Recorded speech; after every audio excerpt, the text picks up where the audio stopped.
Coming to you from the state of Kin, this is Renpa's Radio Rampage. I am your host Sammy, and joining us today is the monstrous owl of OJ. Yo, I'm Takt. The Australian assassin. Yo, I'm Recoilation. And the instinctual duke of OroJackson. Hello, I'm Divvens. And this is the 15th episode of Den Mushi Weekly. This week, for a change, we aren't speaking about One Piece. As you all know, One Piece was on a break this week. We're going to speak about Kingdom, a manga that has risen to fame on OroJackson and elsewhere in general, YouTube, everywhere really on the internet.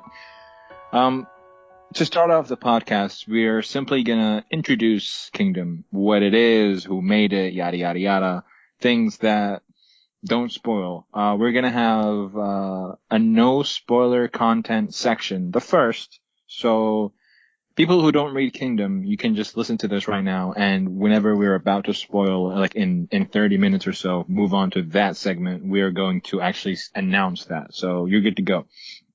We're also going to give our first impressions and answer the non-spoiler Q&A questions that you guys have asked.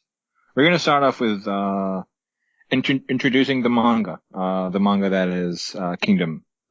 First of all, I will give you guys a glimpse of the main story. The main story follows the hardships and struggles of a slave boy who aims to become a great general. It takes place in the Warring States period when China was split into many states. If you guys know history, just Qin. I'm giving you the kanji names, not the actual Chinese names, because it's easier for us Japanese comic readers.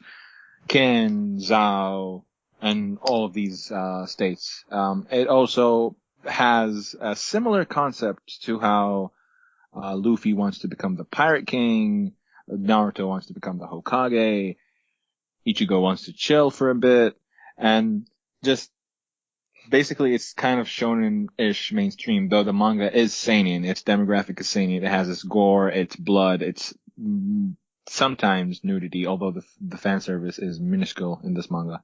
But yeah, well, what do you guys want to talk about in Kingdom? Dev, Cam, Takt, like the glimpse, and what is the world like at the Age of War and whatnot? Alright, I'll go first.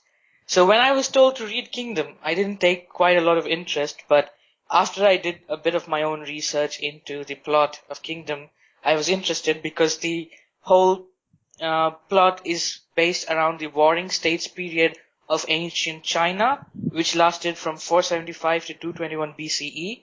I'm a fan of history, so anything to do with history and in a format which I like, such as a manga, I was interested in knowing like how would it be done, how the mangaka would portray actual history contents into the manga, and that generated an interest in me. So any person who likes history-based fiction or history-based manga, anime, stories, they would love Kingdom, because a lot of it follows the true adventures and the true story, including the history of the king, the generals, the characters. There's a lot of there's inspiration taken from the real history, even though the mangaka fictionalizes it.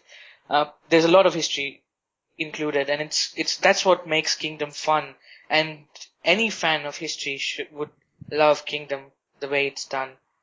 And for me, that's the main thing about Kingdom. It's a history-based manga just made into an entertaining read, actually. Okay, so, and also for the people who by any means do not like history, you will still like how the actual, for me, I'm not really that big of a fan of history, personally, and I still really enjoyed the manga, as you guys can see on OJ and everywhere. Yeah, indeed. It's not only the history, in fact, you are right, it's also the large-scale battles. I mean, who the hell cannot like large-scale battles? The amount of details that Kingdom puts in to any kind of battle is just astonishing. Yeah. And what do you, Takt, think about? What struck me about Kingdom was the battles. Like Divvens said, they're not only large scale, they're handled really well, and that's what I liked about Kingdom. And the other thing I liked is just the depth of the history and the universe. And I mean, you guys know this, but I like manga that have huge universe depth. And Kingdom does that. Kingdom does that for me. It's very deep, so I like it. Yeah, the world building isn't like Yeah, the bizarre. world building, that's the word. The world building stuff. Yeah. Basically, it isn't bizarre or like over the top, like for let's Yeah. say Toriko, or it isn't as diverse as One Piece, but at the same time, just having the sheer amount of cities, towns, states, and having to travel from one place to one place Yeah. realistically 20 to 30 days. And it actually like it works with the wars and how it happened. By the way, guys, if you don't yet know, the manga has a lot of wars and they're portrayed very well. Yeah. Cam, what is your like just your way of introducing Kingdom to people? I'd introduce it the same way you guys have, with the history and the military side of things taking the main point of the story. But as well as that, as you would probably notice from OJ, so many people get invested in the characters. Like there's so many people just taking sets of Kingdom, like avatars, because there's a very big wide range of characters due to how many nations and states you can bring from. As weird this comparison isn't that completely accurate, but if you think of Naruto, how they've got all the villages of different types, there's different characters from all of them, and in Kingdom it's a more expanded on version, where there's more, and then you can really get invested in some of the drama, a lot of the drama of it, considering the main story is military based, but no matter what, there's always drama and characters that you can get invested in that have things such as backstories, so it's really good in that regard too for me. I think that's a good comparison, except it's Kingdom has different factions like Naruto, but the characters in each faction are really well developed in Kingdom, whereas in Naruto that's not the case. So I think Yeah, I agree. Yeah. yeah, so that's a good Development comparison to make. development of the characters is a strong point of Kingdom. I've Yeah. heard that people disagree and dislike that characters don't grow that much, but to me, it feels that each and every character, however small screen space they're given, even in the smallest of smallest screen space, the mangaka manages to grow their character. So that's something Yeah. a lot of people would love, because you never feel disconnected from any certain character. I am not going to spoil, since this is a non-spoiler section, but you even feel for the character shown in flashbacks, oh man, that was such an epic character, even though you see them only for 2 or 3 chapters. So that's I just really want to agree with what Divvens said, to be honest, because he said something that people, in my opinion, need to kind of realize. Basically, the amount of time given for some characters, let's say the spotlight for a character who isn't the main character. Let's compare them to the characters that are top tiers that show up in One Piece. The amount of time they're given on the manga of Kingdom, in correlation to how much development they get, is actually wide. It's very visible, and the characters who are, let's say, the main protagonists, Shin and some other names, they're actually developed all the time. Maybe except one psychologically, but combat-wise, or just strategy-wise, it's very, very, very visible. So yeah, that's what I wanted to say. But basically, the characters get emphasis. Do you guys remember anyone from other villages from Naruto that are, just instead of the big guys, but with, I don't want to make too many comparisons, but I'm just comparisons sometimes give you better answers and more clear answers, especially when you're trying not to. It's something people who haven't read the manga can relate to. If they know Naruto, then they can relate to comparisons. Yeah. Exactly. So basically, from each village, comparison can be even done to One Piece. Characters that come and go, you eventually forget them. You don't forget the main ones, the main antagonists, but their subordinates and the lower ranking subordinates, you tend to forget them, like people who Nami fights, people who Chopper fights, people just, who was that? I think a great example is that Hawk guy in Alabasta. I think his name was Chaka or something.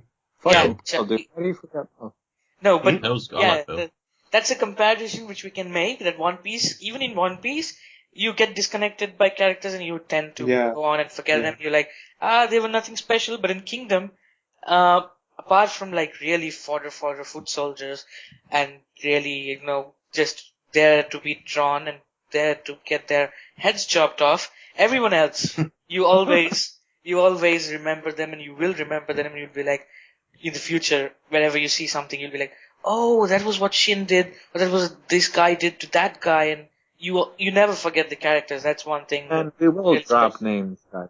We will drop names. Like, you will see me say Kanki or Osen or Oki. These are not spoilers. It's just, hype up, if you will. Like, they're just names. yeah. So, like, what, for example, but yeah, let's just move on to actually, the person who made it. First of all, guys, who made Kingdom? What is his name? His name is pronounce. Okay, like you go. Yasuhisa Hara. I just call him Yaha-sama, but what's his actual name? Yasuhisa Hara. Yeah. All right. Maybe so the Yaha's from the first and last bit of his first name. Yeah, you can go for Hara. That's what most people go. Hara. Yeah. Yasuhisa Hara. Oh my god, I can't pronounce that. Yasuhisa Hara. Yeah. Either you go for Yaha or Hara, guys. So just Hara. makes it easier. Hara. Like, Hara. No one goes Ichiro Oda anymore. It's just Oda. Maybe. So yeah, we just go Hara. That's his first. Oda, Hara. And I would also like to give some facts about this Hara person. First of all, he's a Takt will like this. He's a fan of Riboku. He also the manga of Kingdom was going to be cancelled 3 volumes in, but for 2 reasons. Just no recognition. No one read it too much. It was just there. It happens to a lot of good manga. Beelzebub, for one, because I was reading it and then it got cancelled because not a lot of people read it. But yeah, not a lot of recognition. And at the same time, he thought that the art wasn't good. So starting from from volume 3 or 4, he improved the art, and you guys can see it. Like the facial expressions and whatnot, you see the difference between volume 3 before and volume 3 after. Also, this is not the big of a spoiler, but there is a group in Kingdom. Those group of people have a lot of names in them and a lot of people. So the mangaka, we're talking triple and quadruple digits of people. So the mangaka keeps track of their names, faces, and whatnot by having all of their pictures on a wall. So he can basically remember, this is the guy, this is Ryuzen, this is blah blah blah. So yeah, just fun facts. You guys want to add anything else? I would like to add that he has also done 2 one-shots before Kingdom, and they both are based on Kingdom. One is a one-shot called Limu, or as we know his character name as Riboku in Kingdom. It's the Limu one-shot is an insight to the past of Riboku and an assistant of Riboku as they resist this Zin's attack. So it may be a spoiler for Kingdom fans, but it's just a one-shot. And the other one is Meng Wu and Xu Zi. So it's another Kingdom-based one-shot showing ancient China around the spring and autumn period, where 2 childhood friends meet on the battlefield. So these 2 one-shots were what led to Kingdom as a build-up. So if you want to go and read them, it's available and scan later. All right. Cam, you wanted to say something? Oh yeah, just on the art part. The art is always, even in the first 3 volumes, is always like easy to understand. But the art since then, especially in recent times, is like, it's fantastic. Honestly, like the detail that goes into every single, like not even the background, because when we're talking, like, this isn't a spoiler either. When you're talking military, there's a lot of armies. Like, you have to draw a lot of people, but every person, even the fodder, is given like the time of day to be drawn at least somewhat. Like, look, it just looks good. Everything looks good, and it's gotten better and better. Especially recent, the last 100 chapters have been especially awesome for me in terms of how it looks. It's just really well detailed, and I credit the mangaka for that one. I also love the details in just the surroundings and atmosphere going on. This is also not a spoiler because I did mention that it has blood and whatnot and gore.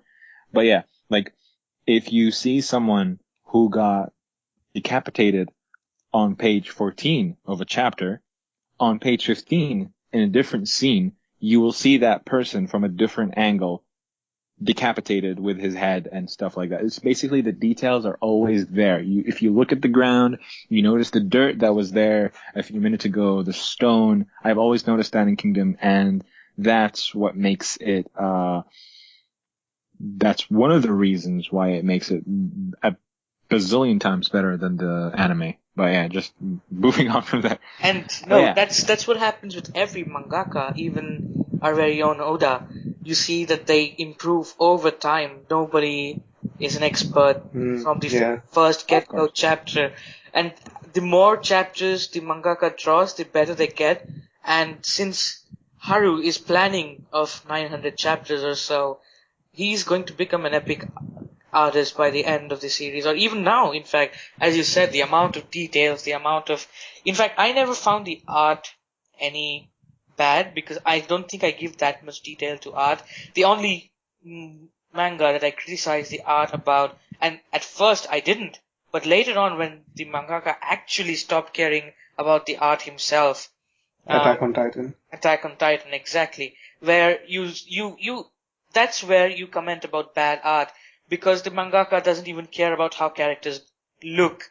He makes you forget how they look. You know, he changes the character's design totally. You may feel that a girl is a boy, a girl you've known that the character is a girl for almost 40 chapters, and then you're like, what the hell is this? It doesn't even look like her anymore. So that's bad art. This isn't bad art at all, and it's the same One Piece. And honestly speaking, I've never thought it was bad art from chapter 1 onwards. Although I do admit that it improved a lot.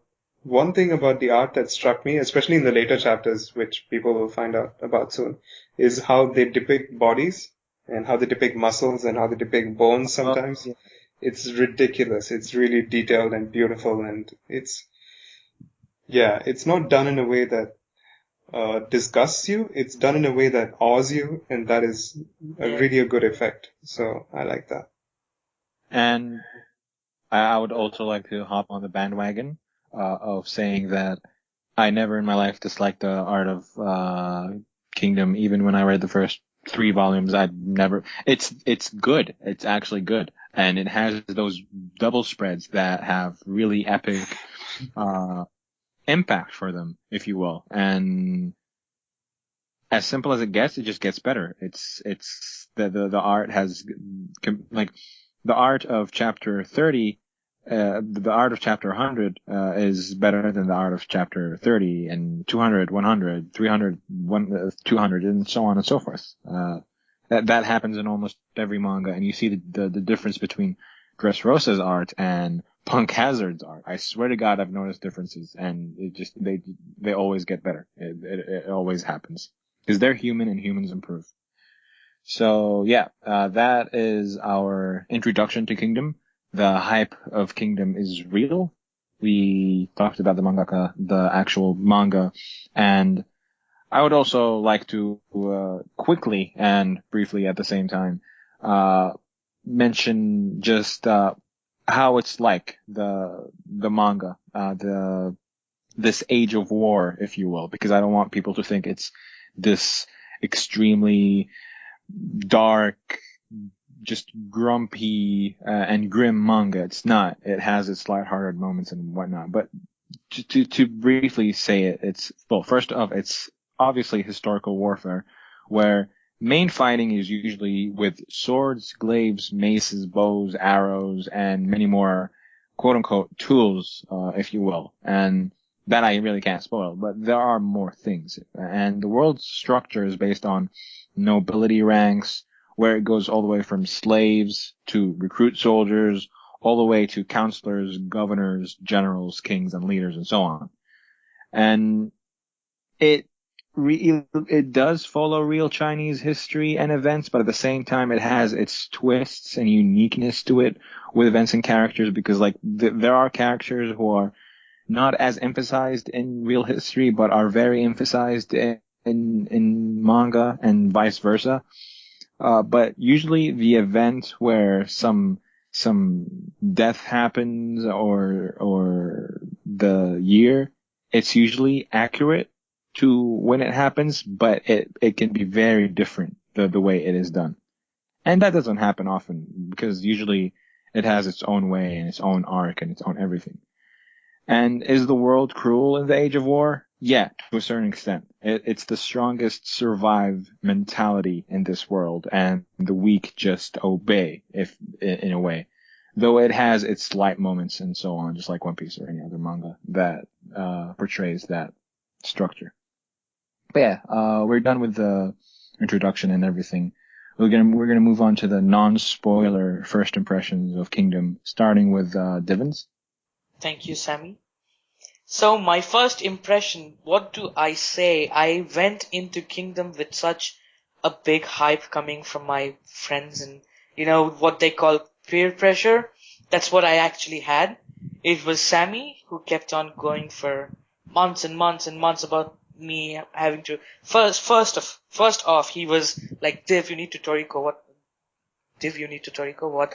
Okay. Div, you need to read Toriko. What are you doing with your life? And that changed to Div, you need to read Kingdom. What are you doing with your life? And the Kingdom thing followed. He kept asking me to read Kingdom, and I almost didn't read it for around 4.5 months. And during that time, more of my friends started reading Kingdom, including Simon. You know him as Simovich from OroJackson, Luke, who is Freeze on OroJackson, and, just other people in general, Mary, and everyone just picked up Kingdom all of a sudden, who used to speak to me daily, who surrounded me, and then they started hyping Kingdom for me. Thankfully, no one is in a habit of spoiling, since they're all good friends. Remember, friends don't spoil friends, okay? Fucking George. So, then Simon told me that Kingdom is his One Piece. That's how much he likes Kingdom. And I saw him actually post around in the Kingdom section, quite detailed and long discussions. And I was like, if this is the Simon who generally likes to stay silent and, only posts when it is necessary, and he's going out of his way and discussing, it must be something special. And then Luke was like, Dave, I know I'm going to hype you, but this is a great manga and you need to read it. And then eventually I started reading, and I liked it from the first chapter.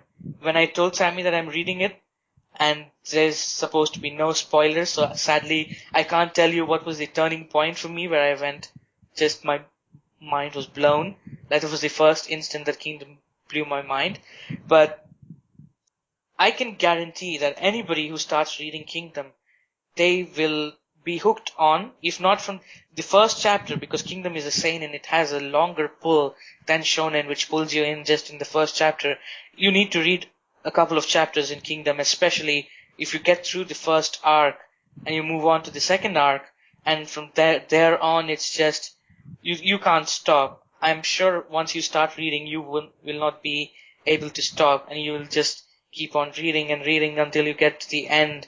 And that's what happened with me. And my first impression was just epic. This manga, out of nowhere, it has reached my top 5 lists. And my top 5 list has been reserved for mangas that I've been reading for years. And this one just made it there in an instant. That's how good it was for me. And I really like the whole basis of Kingdom with the history. I even researched the history more after reading Kingdom. I had already researched on Chinese history before, but I didn't pay much attention to the Warring States period. But after reading Kingdom and catching up, you read 300 chapters, you blitz through it, and then you're just like, what do I do with my life now? You go and research more. And that's what I did. So the Kingdom phobia didn't stop. Is phobia the right word? Whatever it is. The Kingdom thing didn't stop for me after I finished reading. It continued, and it was the same with One Piece for me. When I caught up with One Piece, I was sad, and I kept watching AMVs on YouTube. I kept reading more and more about One Piece on the internet, and that's what I did with Kingdom. So, to many ways, it was similar to my experience with One Piece, and One Piece had changed my life a lot. on the internet and outside the internet as well. And Kingdom is seeming to be that manga as well. I mean, it's a really great one, and thanks to Sammy, I'm also going around suggesting everyone who doesn't read it to read it now.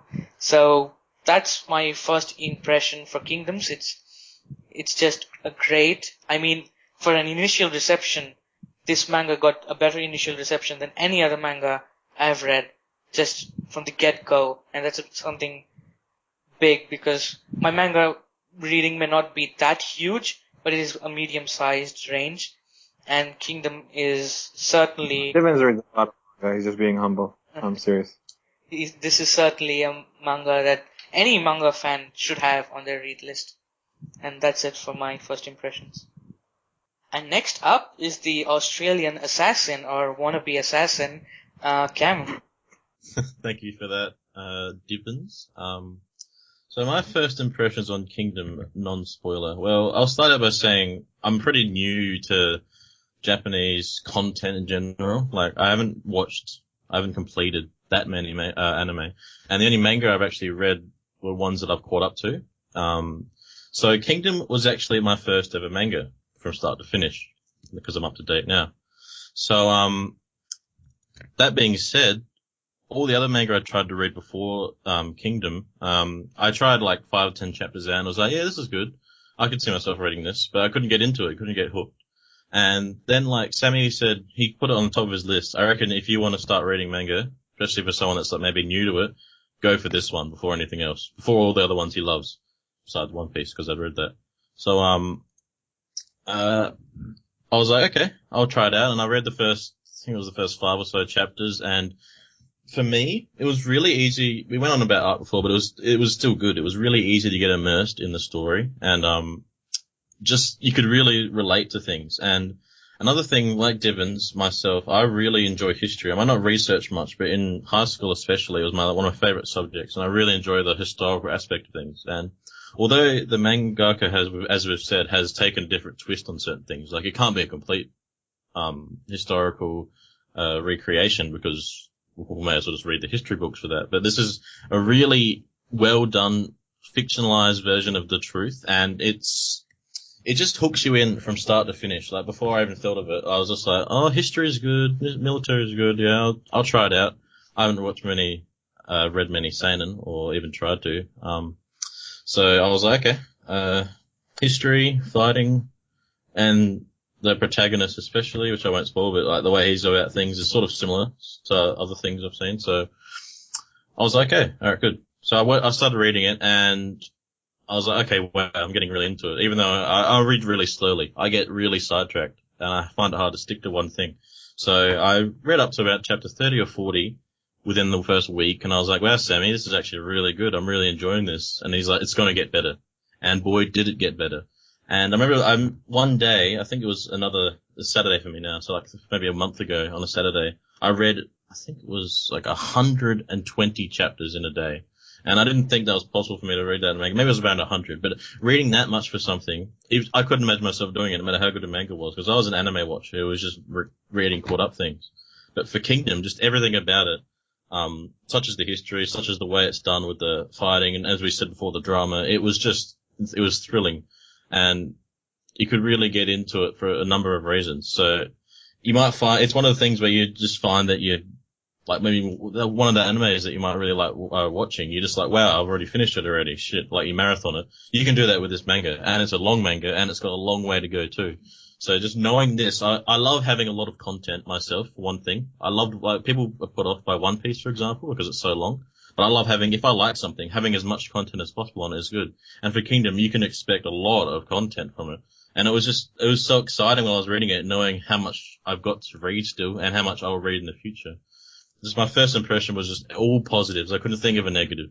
So I thank Sammy especially for introducing me to it, because I don't know, it was just, he gave me a list of ones to read, and he said I recommend that one first, and now that I've finished it, I'm just sort of in the zone where I'm finally being able to read something else, because the Kingdom hangover is still there for like 2 or 3 weeks afterwards. And that's just me, and that might only be just me, but it was a heavy hangover, so. I'll give credit where credit's due. It's fantastic. So that was my first impressions of Kingdom, and next to give his first impressions is Sammy. Okay. Thank you, Cam. As far as my first impressions, first of all, I was blessed enough not to have anything spoiled for me to the point where when I read this manga, I didn't even know it had wars, and all I knew was that it had fights. That's literally the only thing I knew. And someone was fanboying over, Oki. That one name, there was this idiot, on Skype that just kept saying Oki 15 times. But other than that, I didn't know anything. And boy, was that good. That was extremely good for me because when you are like me and you're reading a manga and the sense of euphoria is the most important thing for you in entertainment, in storytelling, in whatever. And then you just, first of all, you see the first arc and you're like, all right, this is good. This is a good manga. I love the concept, and that's the overall reaction for me. But it had its moments where I went, oh shit, snap, fuck, and that kind of thing. But overall, the first arc was, it was great. It was, I loved it. I love this character. I love this character. I love that concept. I love the blood in that place, and so on and so forth. But then you go to the next arc and you're like, there's this thing going on. What's this? And then basically what you start to get used to, it's not really the second arc or anything. I don't want to spoil, but you then get introduced to this concept of war in this manga. And you go to yourself like, all right, so this manga is going to have wars and shit. I hope it's good, but people say it's good. Therefore I'm assuming that it's good. But boy, how the way I reacted to how it was handled at first, the wars, the strategies, the outline of explanations and whatnot, and how long it takes, and just the chessboard that has everything going for it. It just makes you say one thing and one thing in your head. Was this motherfucking mangaka like a general from the past who froze in time and then built a time machine somehow in that age and just decided to go to this era in this world and write a manga for this history or something? Because the way the wars are done is, in my opinion, better than any war manga out there. And I've read like only 3 war mangas, but from what I know, they're the best 3 war mangas out there. But yeah, the wars in Kingdom, to sum them up in few words that have really no relevance, but I'm still going to sum it up, because I don't want to spoil it all. It has mind-fucking epicness, sometimes comedy, tension. Oh god, the fucking tension in this manga. It's not even funny. Like, alright, yeah, tension. I would like to mention how tense these battles and wars are. And their realism in how long they take, how long they last, how long do you go from there to there? Does a character just appear out of nowhere in one place because it's fitting for the plot? No, because why? They're far away, so they're not going to appear there. You're just fucked. You're going to have to deal with it on your own. And, these kind of things that are realistic, and I just enjoy them. But yeah, that was my first impression of Kingdom. What was Sammy's first impression of Kingdom when he caught up? This manga, I'm going to quote Divvens on this verbatim a little bit, it's not going to be word by word, but basically how Divvens was saying how this manga jumped into his top 5 all of a sudden, even though you just caught up to it.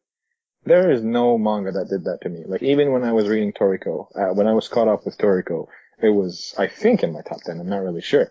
But then a good arc happened, and a great arc happened, actually. And I was like, alright, this manga is really good. And then it jumped into my top 5, and then it gradually went until it reached my second favorite manga of all time. And at that point, I had this notion in my mind. And that notion was, It's official.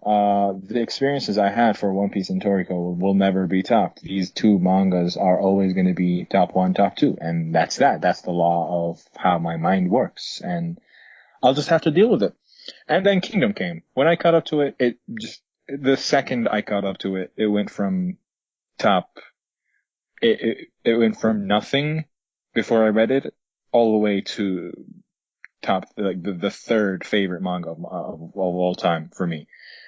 And to a point where I was kind of pissed off that I put it above the likes of Hunter x Hunter, the likes of Hajime no Ippo, and I felt bad that I liked a manga more than, that I just caught up with more than others. I was like, this is disrespectful to the mangas that I have dedicated years and years upon.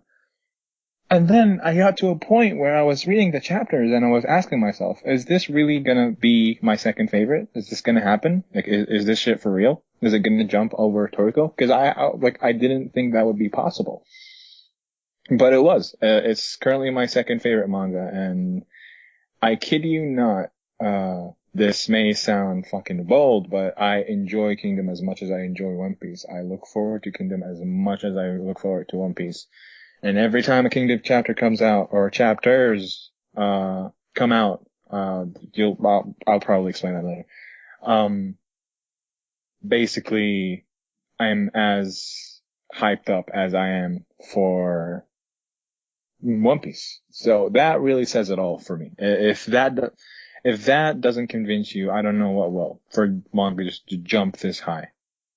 And also the characters. There is a character in Kingdom, Kanki, who is currently my favorite character of all time in all of manga. I know that's a bit biased, especially since he doesn't have that many scenes, but the things that he did were, to me, as good as it gets from a character. And that's that for me. And also, I'm gonna steal this from Takt because I want to. And I don't know if you're even gonna say this or not, but Takt's top 5 right now is Kingdom, One Piece Kingdom, and something like, I don't remember, but basically it's just all of our top 5s when it comes to characters, when it comes to OJ now, they all have a Kingdom character in them. That's a must.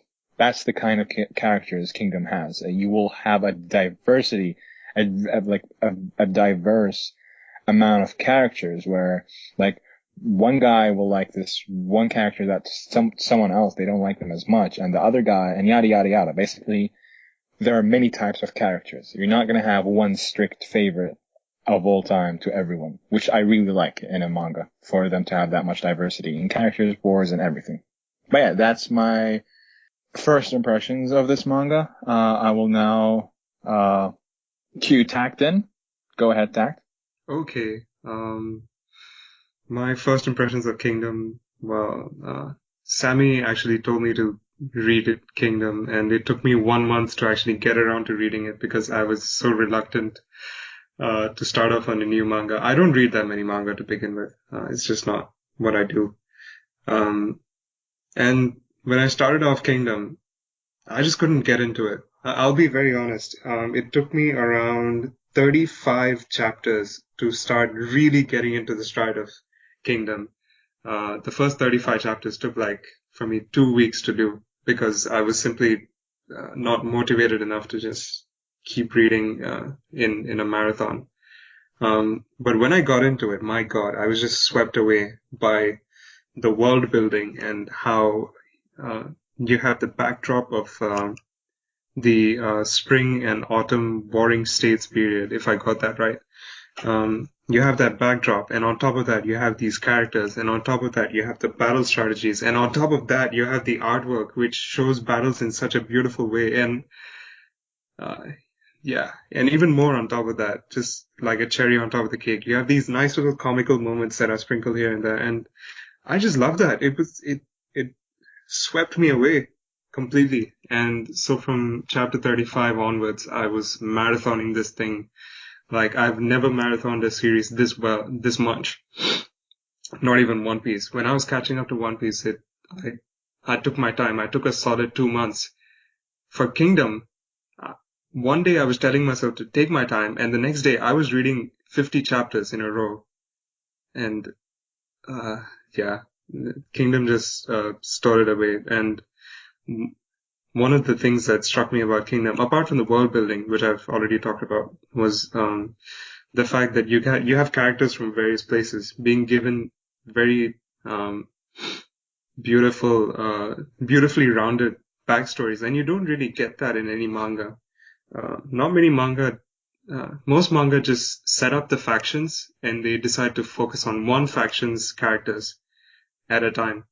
Kingdom builds all of them at the same time, while when one state is going up against another state, you see development of characters from each state at the same time, which is really good. I really like that. And yeah, those are my impressions on Kingdom, I guess. One other thing I would like to add is that there are a few random character features here and there. Like, there's this character called Oki. He's got big lips. Sorry, he's got big lips for no reason that you can figure out. There's another character who's got an expressionless face for no reason you can figure out. And those make Kingdom so much more enjoyable than it already is. It just adds to it. So yeah, that's my impressions on Kingdom. When I caught up to Kingdom, I have to say this. When I caught up to Kingdom, I wasn't that sad that I caught up. It didn't bother me that much, honestly, because I was like, okay, I caught up to Kingdom. Let's wait for the next few chapters. I guess at this point I'm used to it. I'm used to waiting for weekly releases. So yeah, that's my take on Kingdom. It took a while to warm up to it, and then it rocked my world. So yeah, that's my first impressions. All right, and that was our introduction to Kingdom and first impressions of Kingdom. We're going to move on to the non-spoiler Q&A. I'm going to emphasize again, non-spoiler Q&A. So you people who don't read Kingdom can listen to this, and if you also read Kingdom, you can also listen to this, because all of the questions to me were interesting and entertaining, and I'm sure the questions will give even the people who read the manga some information, even to me, because I had to research some of them a bit. So yeah, we're going to move on to the most obvious, most apparent, and most repeated question on the actual thread, asked by Chopper, Sengoku, and Frosh. Chopper says, I saw all the hype on OJ about this Kingdom manga, and I'm gonna start reading it soon after I catch up to Magi. What are the strong points of this manga? And then Sengoku says, if you could say one sentence to encourage us to read this manga, what would it be? Just go fucking read it. Stop being so smart ass. God damn it. Anyway, and Frosh also basically, he's already caught up, but he still wanted to ask this question so we can answer it to everyone. And basically it was similar to the two questions, basically. How would you recommend Kingdom and something like that? So, simply put, first of all, what are the strong points of this manga? I'm gonna answer it real quick. Pretty much everything. The fighting, the wars, the character, the story. Sammy, I'm sorry, I have to interrupt you there. The question should be, what are not the strong points of Kingdom? That would be a better question. Even that wouldn't have an answer there. You have a very good point, but I mean... It's not a shoujo. What? It's the only genre it doesn't incorporate. Alright, but it does have harem. Yeah. It does have romance. Yeah. Basically, one of the biggest strong points to me that surprisingly I did not mention, and I don't think anyone has mentioned. But I say surprisingly because we all share the same notion, and we all have said this before. But two things: how strong and how epic female characters are in Kingdom. One of the female characters in Kingdom is in my top 3 favorite characters of all time in Kingdom, and in fucking all manga. So that is the biggest statement I could say to anyone, because this manga has female characters that I fucking care for heavily. And in terms of strength, yeah, they're strong. They're very, very, very strong. They could give the strongest man in that manga run for their money, and yeah, yeah. Yeah, unlike other mangas where, especially shonen, where the female characters are usually the helpless and the weak ones, and even in other seinen, you just see women as weak. And this is Kingdom where they're being portrayed so strong and almost at the level.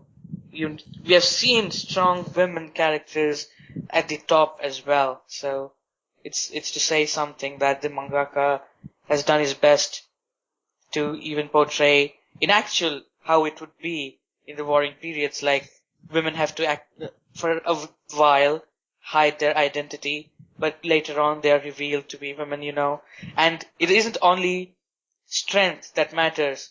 Even there are characters, women characters, Exactly. who you will see who are mentally so strong, and I would name, if this wasn't a non-spoiler, but one of the female characters which you see in your flashback, you will most likely remember that character as one of the best female characters ever written in any manga.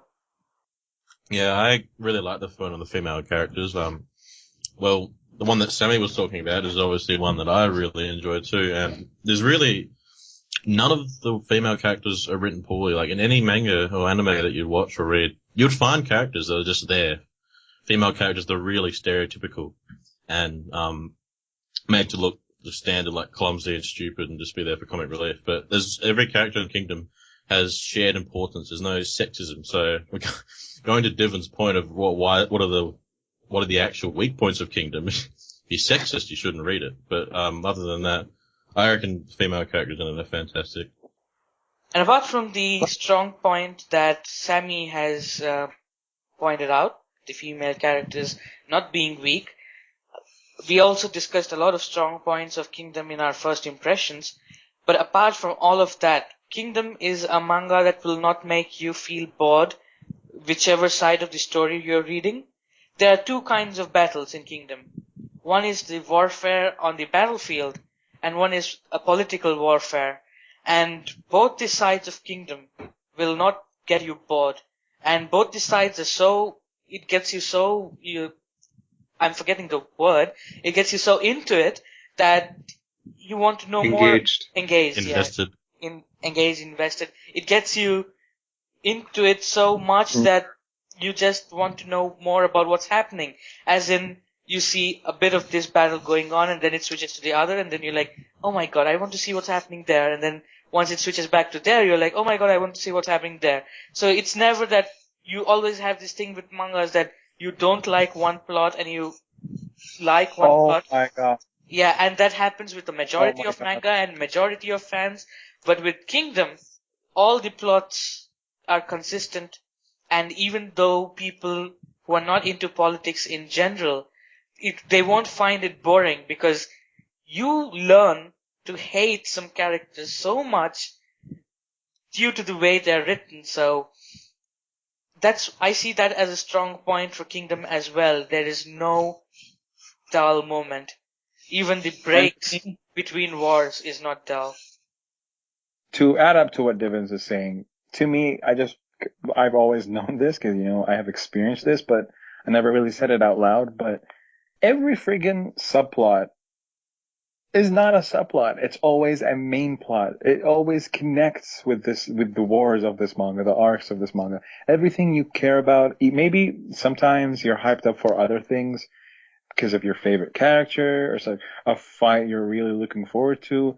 But every time there is something going on, it's as equally important for the wars in this manga, for the battles. Okay, so let's move on to Sengoku's similar question. Describe Kingdom in one sentence.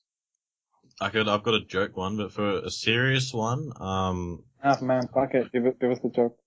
Well, we all know how much Sammy loves a bit of Robin. So do you know the voice center she is researching? It is in fact Kingdom. So get on that, Sammy. And for the serious one, I cannot think of one, so someone else could go first. I cannot. I can't think of one either. I'll just say, Sengoku, I know how to encourage you to read the manga, but I don't know how to encourage everyone with one sentence because to each person you need to, if you have just one sentence to say to one person. You need to customize it for each person. So to you, I'll say that Robin reads Kingdom as well. So you should, as a Robin fan, that's your duty. Yeah. And It just freaking stole the sentence. Never mind.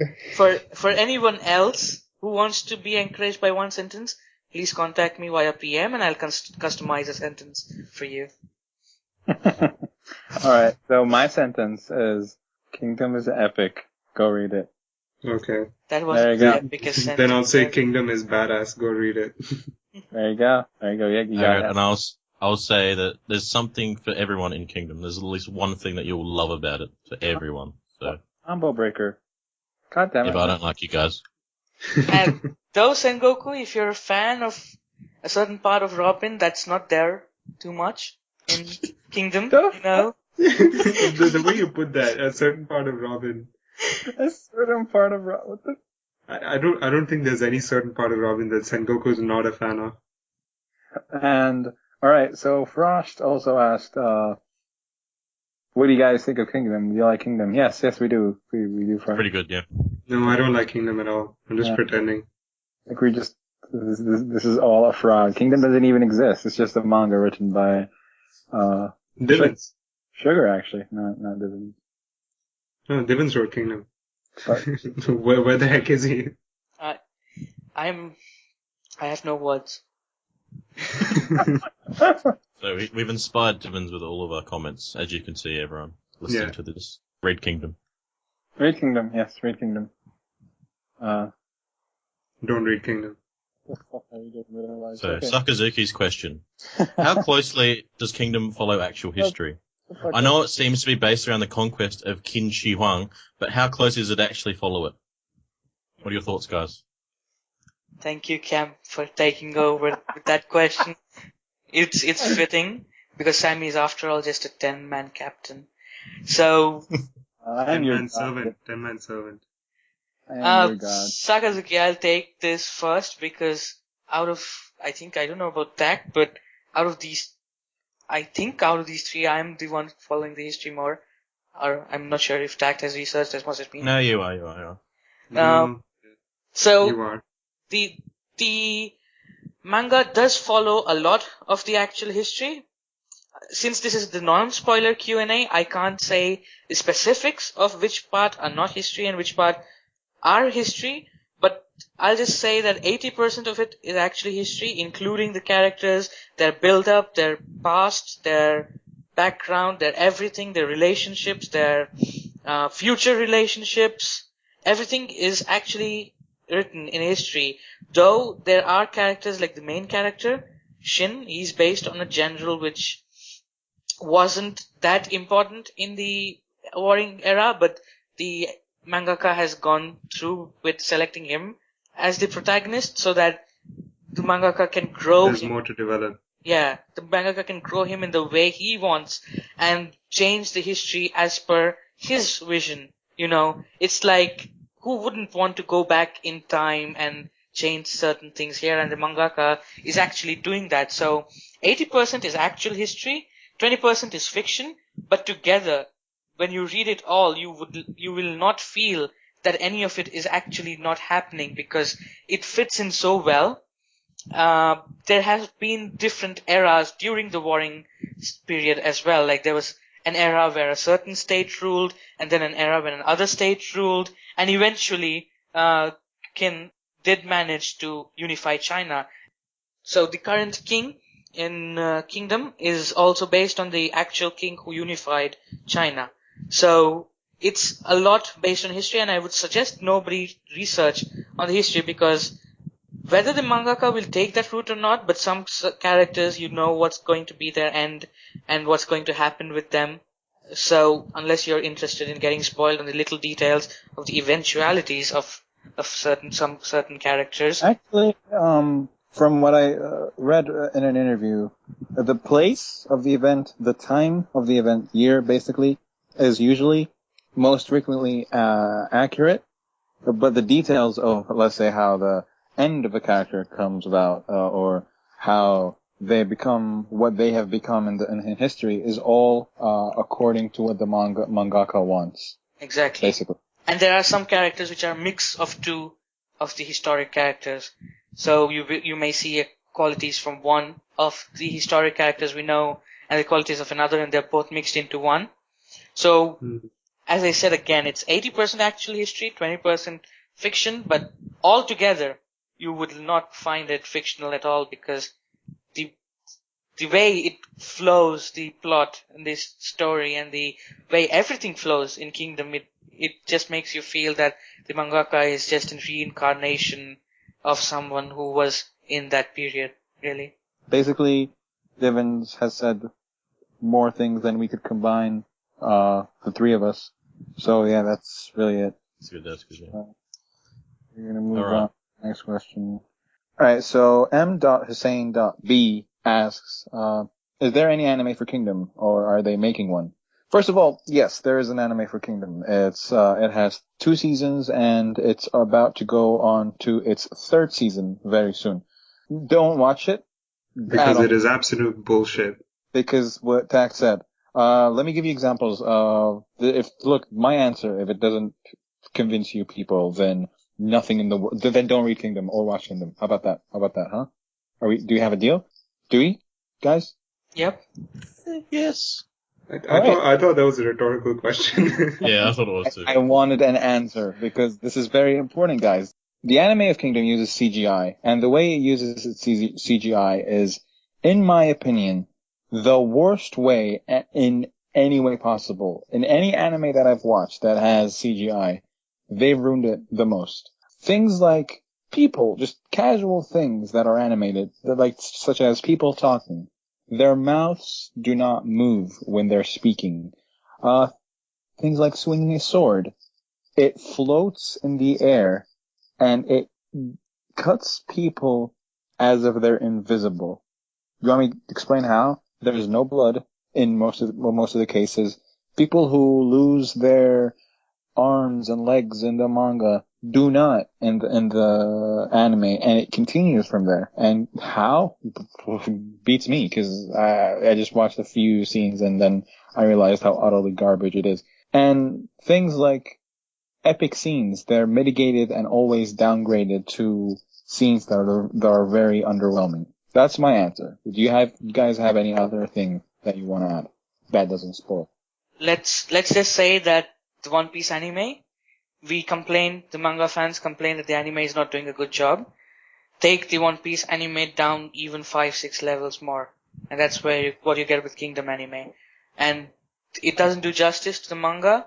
That's why the manga has not got more famous due to the anime. I mean, an anime counterpart can do a lot for a manga, and we have seen that with Attack on Titan. The anime was what contributed to the whole hype behind the manga. And sadly, if Kingdom gets that type of good anime, instead of it being wasted on sorry for all the AOT fans, but yeah, I'm just saying that it deserves a much better anime, and if you watch the anime before reading the manga, you'll have a really bad impression about it. Yeah, and if anyone's still curious about why we're, basically butchering the anime, just watch a trailer on YouTube. There is a trailer which I watched yesterday, and that just destroyed any curiosity I had to watch the anime, because the trailer itself was absolute garbage. Actually, yeah, I agree with that. And I have one other comparison that actually does involve One Piece, which is why I didn't want to get into One Piece. Imagine Kingdom's anime as the 4Kids version of One Piece. If you saw that and you're like, what the hell is this? And then you read the One Piece like, wow, this is a lot different to what I was watching like all this time ago. You get that with the Kingdom anime. If you watch that and then you're like, what the hell? And then you go and read the manga and it's like tenfold plus better. So yeah. Remember guys, always add CGI to the 4Kids dub version. It just, Oh shit. so, yeah. I haven't even seen it, so never mind. Oh man, good Takt. Keep that going. You're on, man. 17 years and you're still going. Anyway, so that answered that question. Hussein also asks, how much does this manga have fans exactly? I mean, is it as popular as OP, Naruto, Bleach, etc.? In 2012, if I'm not mistaken, either 2012 or 2013, it was in the top 15 most sold manga, which is good, but it's still very underrated for its quality, in my honest opinion. Yeah, it was in 2013, just stating 2013. Alright. And as far as Western popularity, I'll give you an example of how unpopular this manga is. Currently, the manga is at chapter 380, and what's translated is only 346 chapters, and 317 chapters of those 346 chapters were only translated in 2013 by an amazing scanlation group that made this possible. They translated them, at first, when I was catching up to Kingdom, there were times where I read 10 to 15 chapters a week being translated, to a point where every time I wanted to refresh Kingdom on my application, 2 chapters would appear. So I was always paranoid. I have to keep refreshing because chapters will come out and I don't want to be overwhelmed. But now it kind of mitigated because the main translator has a full-time job. So we're talking 5 to 6 chapters being translated a week. So considering the 1 chapter a week coming out, 5 chapters coming out translated, and the gap being 35 chapters or so, we are going to be caught up to the manga in about 3 to 4 months from today, from March something 2014. What's today, guys, by the way? 22nd. 22nd, March 22nd, 2014. So yeah, as you can see, the fact that it's not even completely translated, and the fact that last year it was 2012, it had only around 100 chapters translated is an example of how unpopular it is in the Western anime and manga community. And in fact, the West, for people who actually want to support Kingdom and buy Kingdom, I don't think anybody has licensed it for English publication as well, right? So it's not. It hasn't reached that level yet. So fans need to grow, and it's growing now. I can see a growth in OJ itself, and that growth isn't limited. When you see growth in one area, it's for certain happening in multiple parts of the internet. And even though big corporate companies always blame the internet for piracy, I don't disagree with them, but I think it helps them much more, because eventually they're going to get more sales from this, and I think Kingdom is going to be one of those mangas that grow on popularity on the internet, and then companies like Viz Media and Funimation say, hey, look, this is something we can invest on because people seem interested. That's how they got One Piece as well. First they were all about Naruto because that was their cash cow, and I'll be frank here, I've always been vocal about that. They never gave recognition to One Piece in the Western digitalization, because they were like, oh, Naruto is selling, let's just concentrate on Naruto. And once One Piece started selling well in Japan, they were like, maybe we should concentrate on this as well. And when they started churning out the volumes, it just picked up in fame even abroad, outside Japan. So that's what needs to happen with Kingdom. It will happen eventually. But it's, as of now, the fan base is, you'll be one of the, I don't know how the exact numbers, but you're the first guys getting into the fandom of Kingdom, if you're getting in while it's being. Yeah.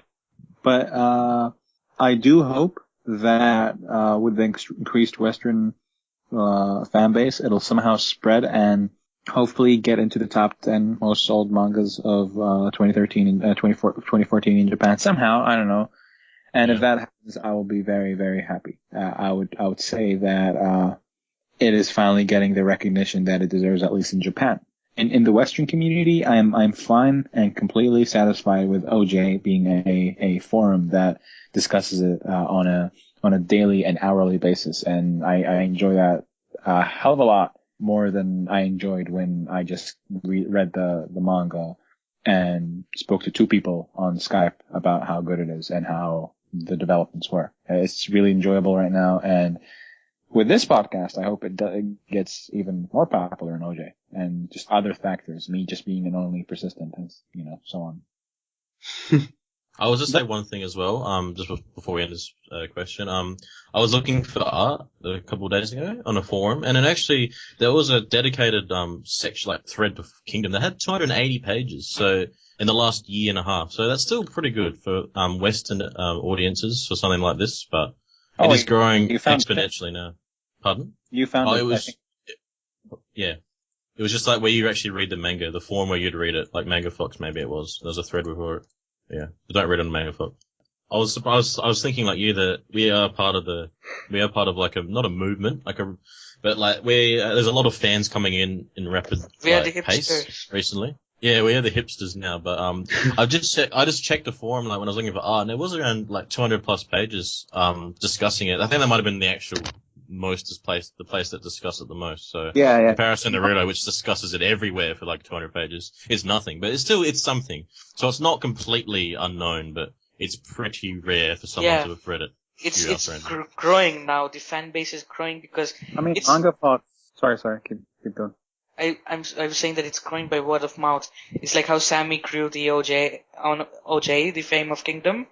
It's just like people like Sammy were growing the fame of the manga because they just love it. It's just how One Piece had started out with. I remember just 5 years back, One Piece didn't have such a big fan base, Western fan base as it does now. I mean, it was pretty huge, but not as big as it's grown even now. So when One Piece can grow, a manga can Kingdom has unlimited growth, reach. So Potential. potential. It's going to get there, and considering the fact that it's just halfway there, it's going to get there. Are we too late? Is it too late to promote this manga 400 chapters almost in? No, because we're going to have even more, and we're going to have double the amount of the chapters right now. So it has its time, it has everything there is for it, and I can predict that this manga will be one of the most discussed mangas on YouTube and the internet as a whole, to me personally, because it's already being the pinnacle of discussions on the YouTube anime community. Everyone is discussing it on a daily basis, and once it catches up to the actual fucking content, in which we don't have to get spoiled whenever we discuss something with someone, at that point, that's where it really begins. Yeah, once the English scanlations catch up with the current releasing chapters, and the fans get to breathe as well between each chapter. It's not like whatever you say is going to get crushed within just days. And I also have noticed that Kingdom is after One Piece on OJ. It's the second most discussed thing so that's I consider OJ playing a role as well. I mean, we are no longer a small community. We are quite the community in the anime and manga section now. So we are making an impact for Kingdom as well. And I think we'll be maybe picking up fans. Like we got fans for Magi, and that's a good series. But we are now going to get fans for Kingdom as well eventually. We've already gotten a dedicated member who joined for the sake of discussing Kingdom. There is a member on OJ who, when he saw the Kingdom section, was like, all right, so I'm guessing I'm gonna join a manga forum for the first time in my life, and that's what happened. So once actually people see it, it'll be very, very open, because I mean, believe it or not, whenever I look Kingdom up on Google, there's always a thread or two from OroJackson popping up. Like, I wrote Epic Kingdom panels, and boom, the first one was one thread by Takt. It was like literally the first thread. I know Manga Fox discusses Kingdom longer than us before, but Manga Fox isn't really a website based on forums, but based on manga translation and whatnot. And this forum is based on communities and such. So to me, it's a huge difference, and I would rather be in this forum than to be in basically, you're getting what I'm trying to say. And the discussions on OJ are very straightforwardly just proper, in my opinion. Like, I've heard so many stupid things on other sites, not really Manga Fox, because I avoid Manga Fox because it has a lot of spoilers. People just spoil on a post basis, so I just avoid that website completely. But the discussions on OJ are very, you know what, you guys are gonna find out once you catch up. How about that? Let's move on from that. And with Hussein's question, we end the non-spoiler content. We're now going to move on to the spoiler contents, where we talk about, favorite arcs, favorite fights, and so on. So if you don't want to be spoiled, you are going to have to pause the podcast, go read Kingdom, catch up to it, and then listen back. And if you want to close the website because it's going to take you longer than an hour or so to catch up, then by all means. But yeah, all jokes aside, please do not listen to what's next if you don't want to be spoiled, because we are going to mention deaths, we're going to mention very epic moments, and yeah, that's about it. Let's move on to the first segment that we want to talk about, and the spoiler content. Our favorite arcs, in Kingdom. So this is going to be a basic discussion about our favorite arcs. First of all, about Kingdom arcs. What do you guys think about the Kingdom arcs, as a whole? You know, how they transition, how they're panned out and whatnot. I got that one out there. Very, very good. Every single one of them. So we don't have to hold back on anything now, right? Just go all out, dude. My favorite arc for me, all of them, but in particular, Oki's arc, his death arc, which was that against Zhao? Yeah, it was against Zhao. Against the Zhao, when they attacked Qin from the lion side, when Qin was already on an expedition, and the whole arc, because we've talked about it before, how it combines the parts between wars, how they're just as interesting, the politics and the stories, the backstories. They're interesting, and that arc was a perfect example of it. How it was just talking about like how they gave the backstory of all these guys going down to take out, was it Wei or Yan, whoever was down there, Han, and then all of a sudden Zhao attacked, and they had to put like a task force together, and it was all it was all on the spot.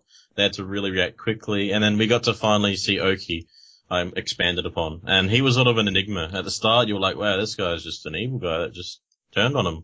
And then I just said Oki was just blood and violence. Yeah, he just wanted to fight, and like that was it. He's just like some guy that's like foo, and then kills someone. But no, it was expanded upon at the end of the first arc, and then in this arc, then he was shown again. And then finally, the build-up led to him taking the stage again. And then there was all the backstory with Hoken and Kyo and him and the Last King, and how he gave the last words to say. And just all of that, as well as what happened, it's just etched in my mind. So yeah. I love this arc as well. It was fantastic. I mean, I've told you guys before, but the tragedy of just how close Oki was to just avenging his fiancée, and yet he got an arrow to his back, and that spoiled his revenge, and that was so tragic, and it was so sad, and just to build on what you said about Oki and how he was given a proper story in this arc, he started off as a guy who would just randomly walk to a battlefield just to watch what's going on, and then just walk away again. But that wasn't random. That wasn't random at all. Even during but it was random at the time. Yeah, it was random at the time. Okay. He's going to see Renpa, wasn't he? Was that what it was? Yeah, he was going to see Renpa. Or he was coming back from seeing Renpa. I forgot what it was. No, but it was also the fact that he stood there just to be a moral support and to give the enemy impression that, oh, look, they have reinforcements. It's not like the Duke needed it. He was just... Yeah, it's not like the Duke needed it. It was just to play mind games with the enemy. It was. But, at the time it did seem a bit random. And Oki was interested, and Oki just jumped in, and... Yeah. All he did was just kind of, reassure that if Wei wants to fight, that they have to deal with, Oki at the end of the arc. What I'm trying to say with Oki, to let me finish, is he started off as somebody who was just this legend, about whom we read stories in the Kingdom manga. You know, he gets hyped up and everything as a legend. But the moment you got into the Qin versus Zhao arc, he became human. You saw his human characteristics. He's not just a legend. He has a backstory to him. He has motivations to him. He has, that's how his character just got beefed up. And at the end, when he died, that was, personally for me, that still is one of the most tragic moments in Kingdom when Oki died like that. So, And but it was perfect in that, sorry, go on. His death, after his death, when Sei was speaking about him as well, that he had just sworn loyalty to him That That part, was actually sadder to me. yeah. Yeah. It Yeah. was like he just decided, okay, I'm going to follow this king and help him, and then he ended up dying, and it was just like, oh my god, that he's But then dead. it And was hinted afterwards that he expected himself to die or something. Oh, Yeah, he was going in as a martyr, basically. Yeah. Like, yeah, he China said it's was- time to put an end to my era or something like that. So yeah, basically, the saddest part of that whole scenario to me wasn't the death, wasn't the regret, that wasn't really there actually. But that scene with Shimbukun and Sei talking to each other, and then Shimbukun tells Sei, what is it that you saw? What is it that Oki told you when you were alone together with him? And Sei says he saw the eyes of a king that can unify China. And then Shimbukun just starts to cry hysterically while Sei is just being very quiet and says, yeah, you're right, Oki. You finally found him, but ... he's dead.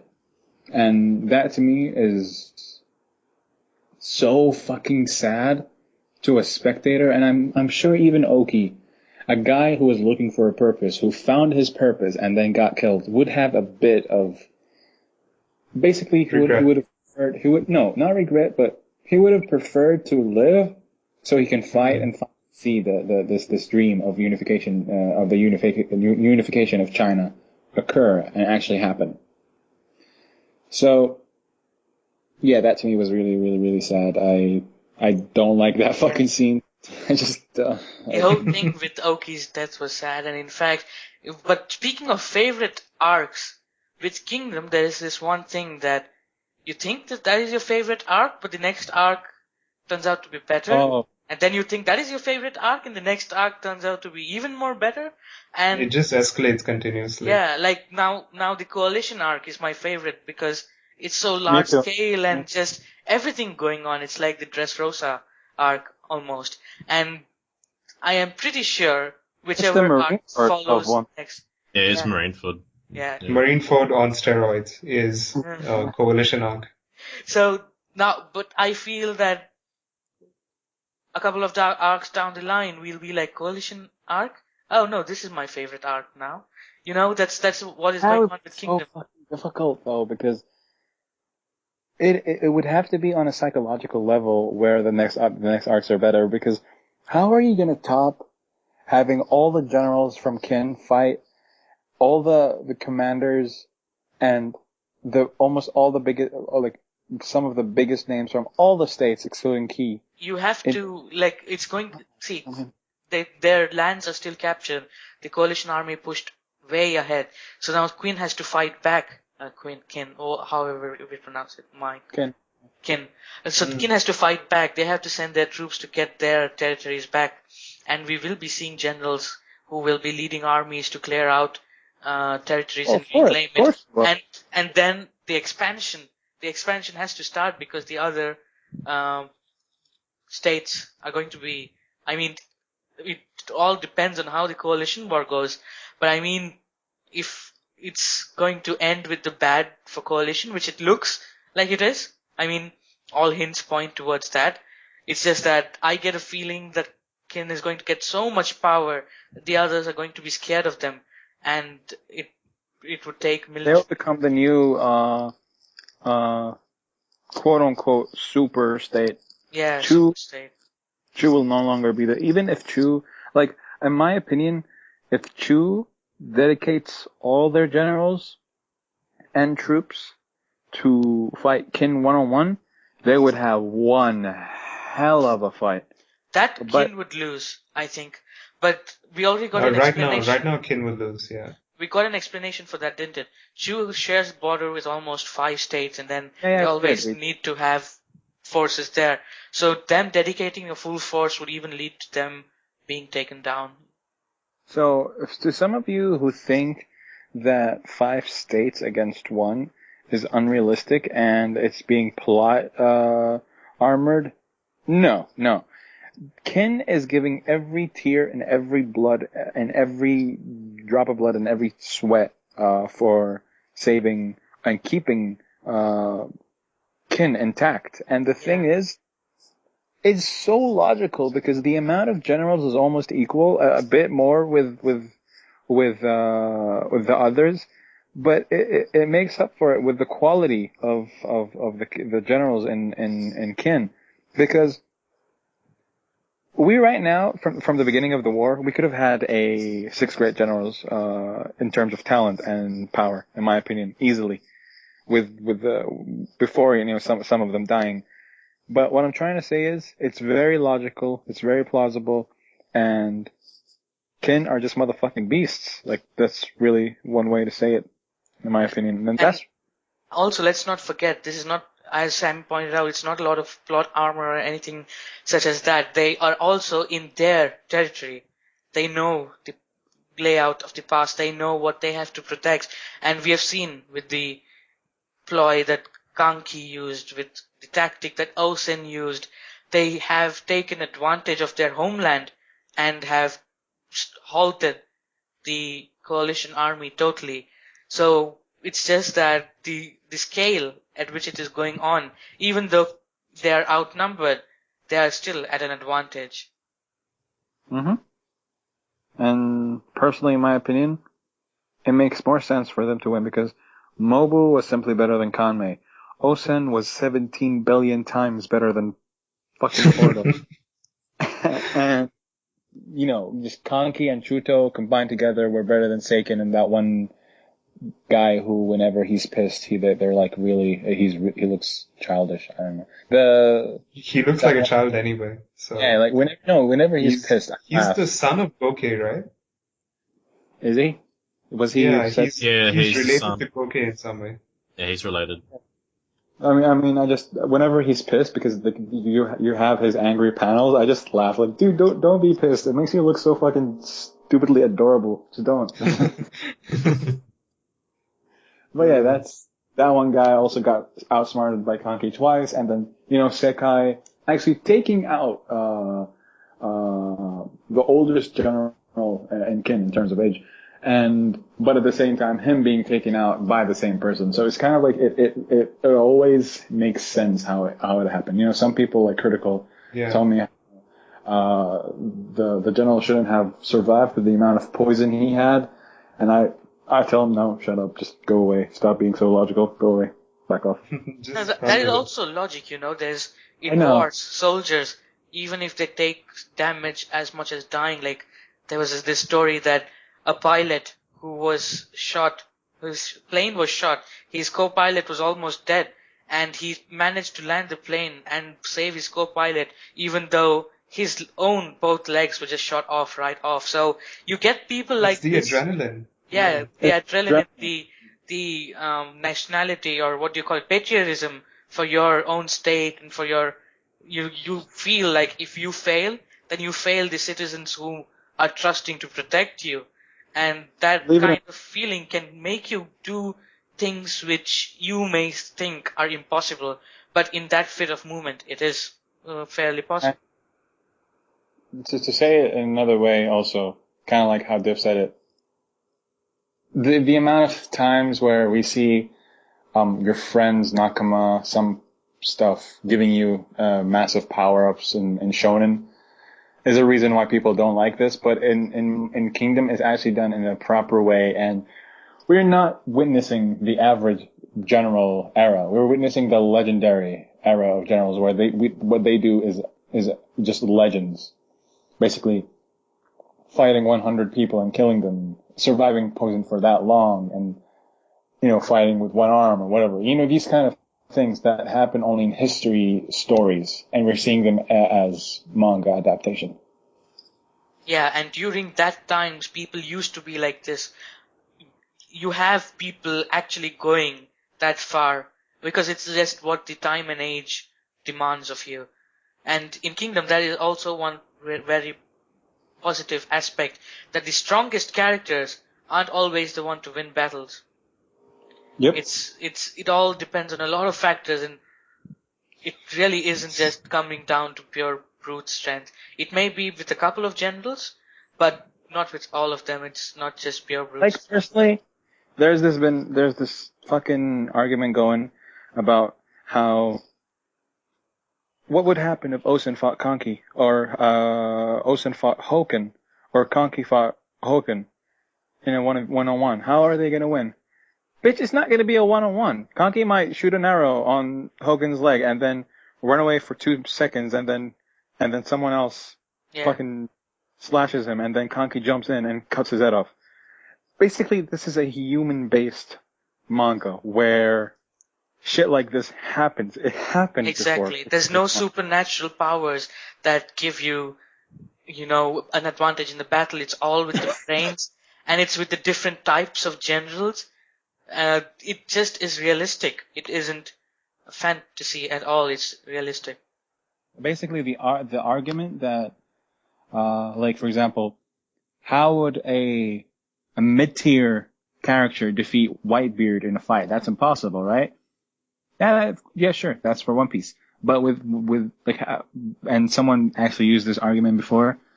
What if that mid-tier character just slit Whitebeard's throat? We laugh at that, but in Kingdom that actually works. It's possible. It happened.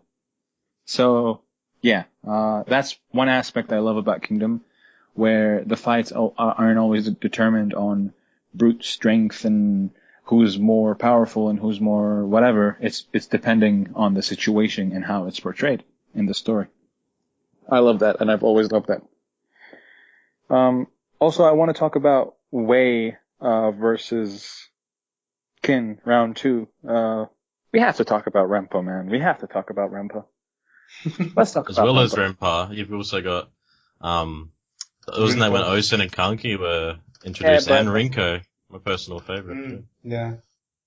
That was a great arc too, yeah. And I thought Mogu made a really good impression on me in that arc. I laughed. Before that, I didn't think. Yeah, you might have laughed, but I actually thought the stuff he said about how generals like him have a weight to them. I kind of like that. Yeah. Although he I don't says know. that later in the Coalition arc as well. Yeah. It was weird though. It was an interesting arc. I really liked how Mogo got spotlight, although taking 40 years to fail was a bit weird. But Yeah, 40 years actually failed. that was a really cool fight. Like the maze, like how there's like booby traps everywhere, and you're like, what's gonna happen and shit. And I was like, it was really interesting. It was a great end to the arc. And the prequel to that with Osen and Kanki and that, like they were getting their first showcase of talent. Yeah. That was just a good teaser for the Coalition War we just talked about. And Renpa, man, the bro hugs. That's the main thing. Whenever I think of Renpa now, I think of that. The sheer fucking charisma of the guy, man. What the Yeah, the charisma.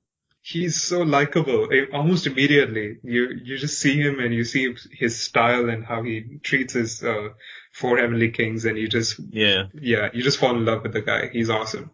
Yeah, like every older general in the story is sort of slowly getting like less limelight, getting killed off. But he's like this old guy who's just keep fighting until he's dead. He's gonna keep fighting until he's dead, and he's doing a good job of it. And he comes off like, you don't think he's gonna die unless something major happens. Like he comes off like that. It's not gonna be like I don't actually know how he's gonna be written to the rest of the story. He's just sort of an enigma in that way. Dude.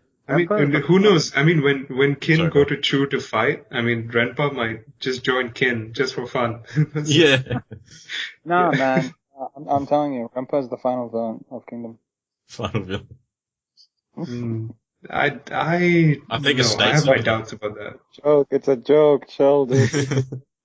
Shit, man. It's a joke. Final villain of Kingdom. Oh my. But as well as, sorry, go on. You go on, Sammy. Oh, well, I mean, things that I want to talk about is, one of my favorite scenes in the fucking manga. The way it was portrayed is hilarious, and I just laughed. At that time, Kanki was a cool character to me. Like, he was just a character that I enjoyed seeing.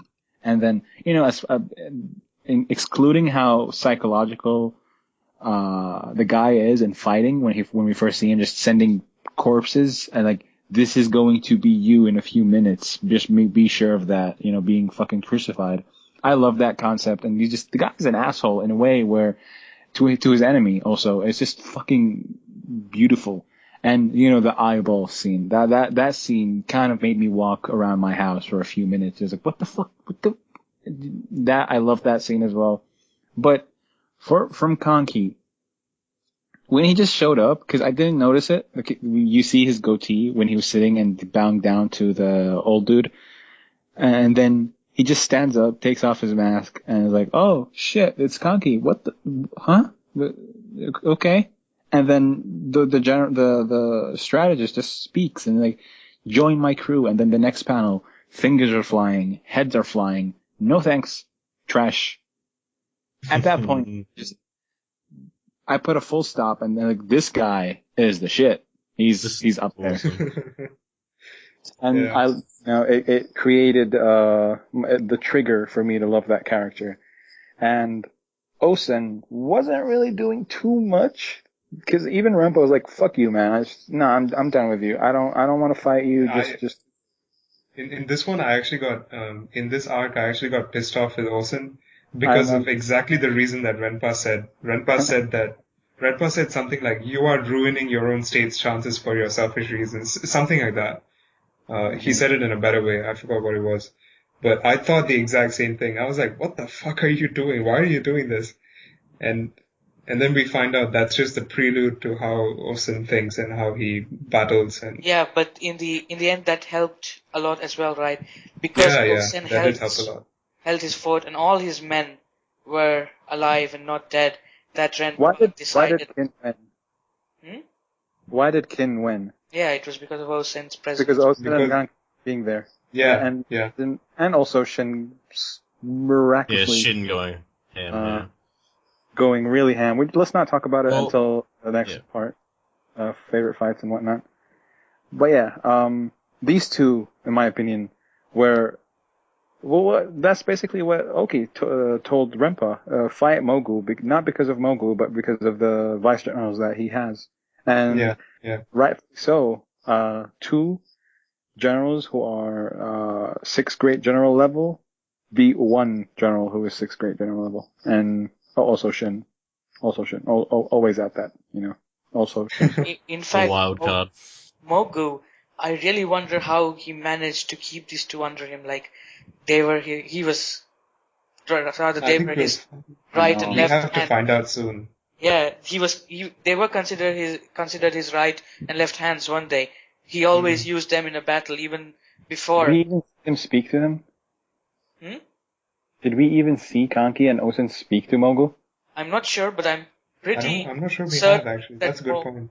But I'm pretty certain they had communication, because if you remember when Ryofu lobbied for sending troops out, I forgot to Wei, was it?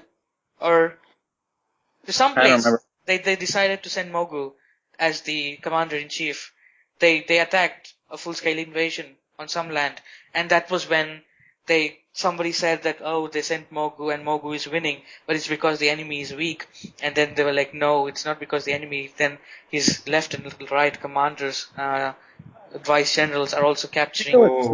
I know which one you're talking about. It's just, I don't know which state. That was, I think it was it Han or Wei? It might have been Wei. It was the bigger country. It was below, I think it was Wei. I think it was like the lower part of Wei. Then it's probably Wei, yeah. Yeah. It's probably and Wei. that was where Osen captured more castles than the other two or something, right? Yeah. 8 places and Kanki 5 and 5. I think 3. Mogu got like the least. It's good on him. But the fact that they both worked still under Mogu, they were still a part of the Mogu army, it just makes me wonder that what the hell did this guy do to get them both under him? I mean, is there a reason? Like, first of all, Kanki wouldn't like be accepted by anyone, and Mogu was like, alright, you can join me. And Mogu, like, Kanki maybe didn't really care, like, alright, I'm just gonna get to fight in wars as a vice general, I'm good to go. And Osen, being the guy who is intimidating to everyone because of his ambition and his fucking stare. So, basically, Mogu might have just taken the very talented people who don't get accepted anywhere, and they were like, okay, fuck it, No, wait, but that doesn't work with Osen, though. Osen could have been like Oki. Oki was just a third party. Osen could have been a third party as well. He could, but maybe I don't see any reason why build up his army. He wants to build up his army. He was with the guy, with Renpa. He was Like he wants to be king. Like his general rank doesn't matter. He just wants to be king. So like he's probably just going with the flow and like slowly building up. Like it wouldn't. You can't just jump straight into the deep end with his ambition. And like just being a vice general and going along with Mogo, who's pretty reliable, it seems to make sense to me personally. But you know what? I somehow believe with Takt that he says this Osen has this whole thing about him to just play with the enemy's brains. But that already got shut down. It was confirmed by Osen when he said so internally. He said so internally. He said, "I only fight battles that I know 100% I can win." And then of course the comparison between Hakuki that Renpa and Cohen had to Osen. But come to think of it, even that could be like a. Oh man, internal monologue. We are going to see. No. If he projects the fact that he will only go into battles that he can win, then no, it still applies actually.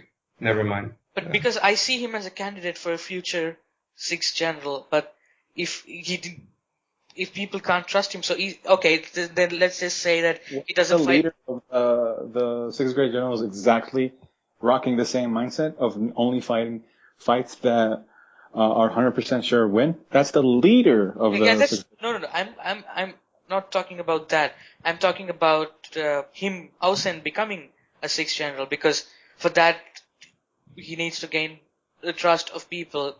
I mean, not the people, but at least the people at the courts of the palace. Yeah. Well, he would have trust for winning the war for them. That's one way to do it. Basically, Osen to me, it really just depends on him. He only himself can show the trust, because the reason why he's not trusted is because he doesn't want to be trusted with this fucking crazy ass ambition. No, but I was getting there that he doesn't fight battles which he doesn't lose. So what if he thinks that he can't fight, he won't win the battle against Sei, and he just decides not to fight it? On that would be pretty anticlimactic, actually. Oh. He would just be like, I can't win this battle to become the king, so I'll just wait it out for this king to die.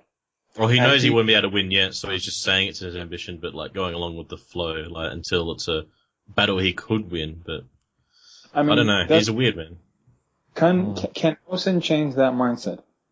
Hopefully, in my opinion. I think he will have to. He will have to. Something will make him change it. At least. I'm sure it is Sei who will make him. He might not actually have that mindset.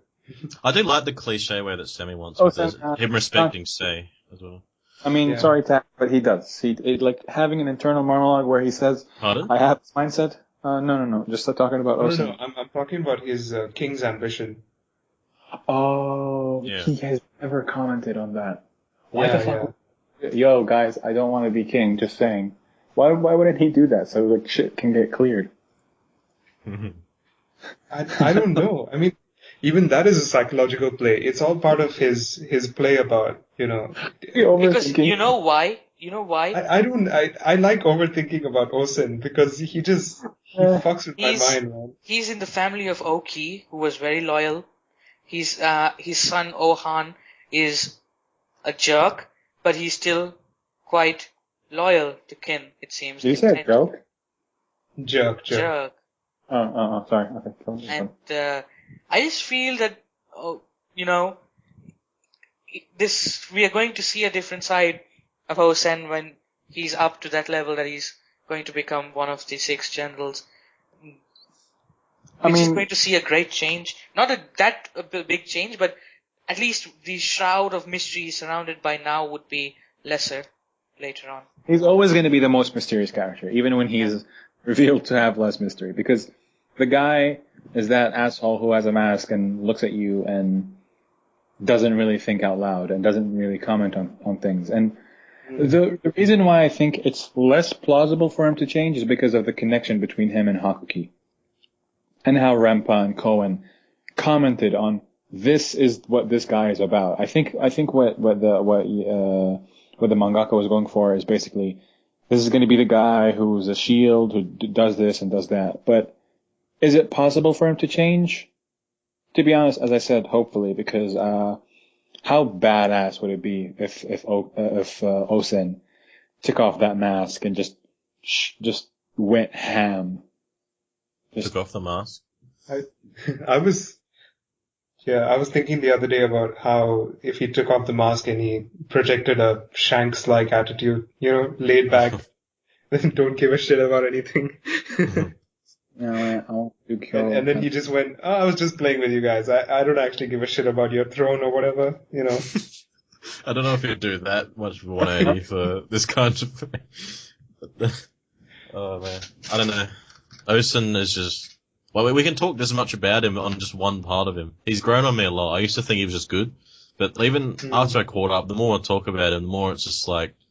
Such an enigma. And I just imagine him being in the leader would fit him. I can see him being that good and that effective and that important. I'm looking forward to that, man. And I hope... I've said it before with Sammy, I believe he said too, he'll have an attitude change as well, hopefully. That's what I'm hoping for, as cliche as it may seem. No, not really.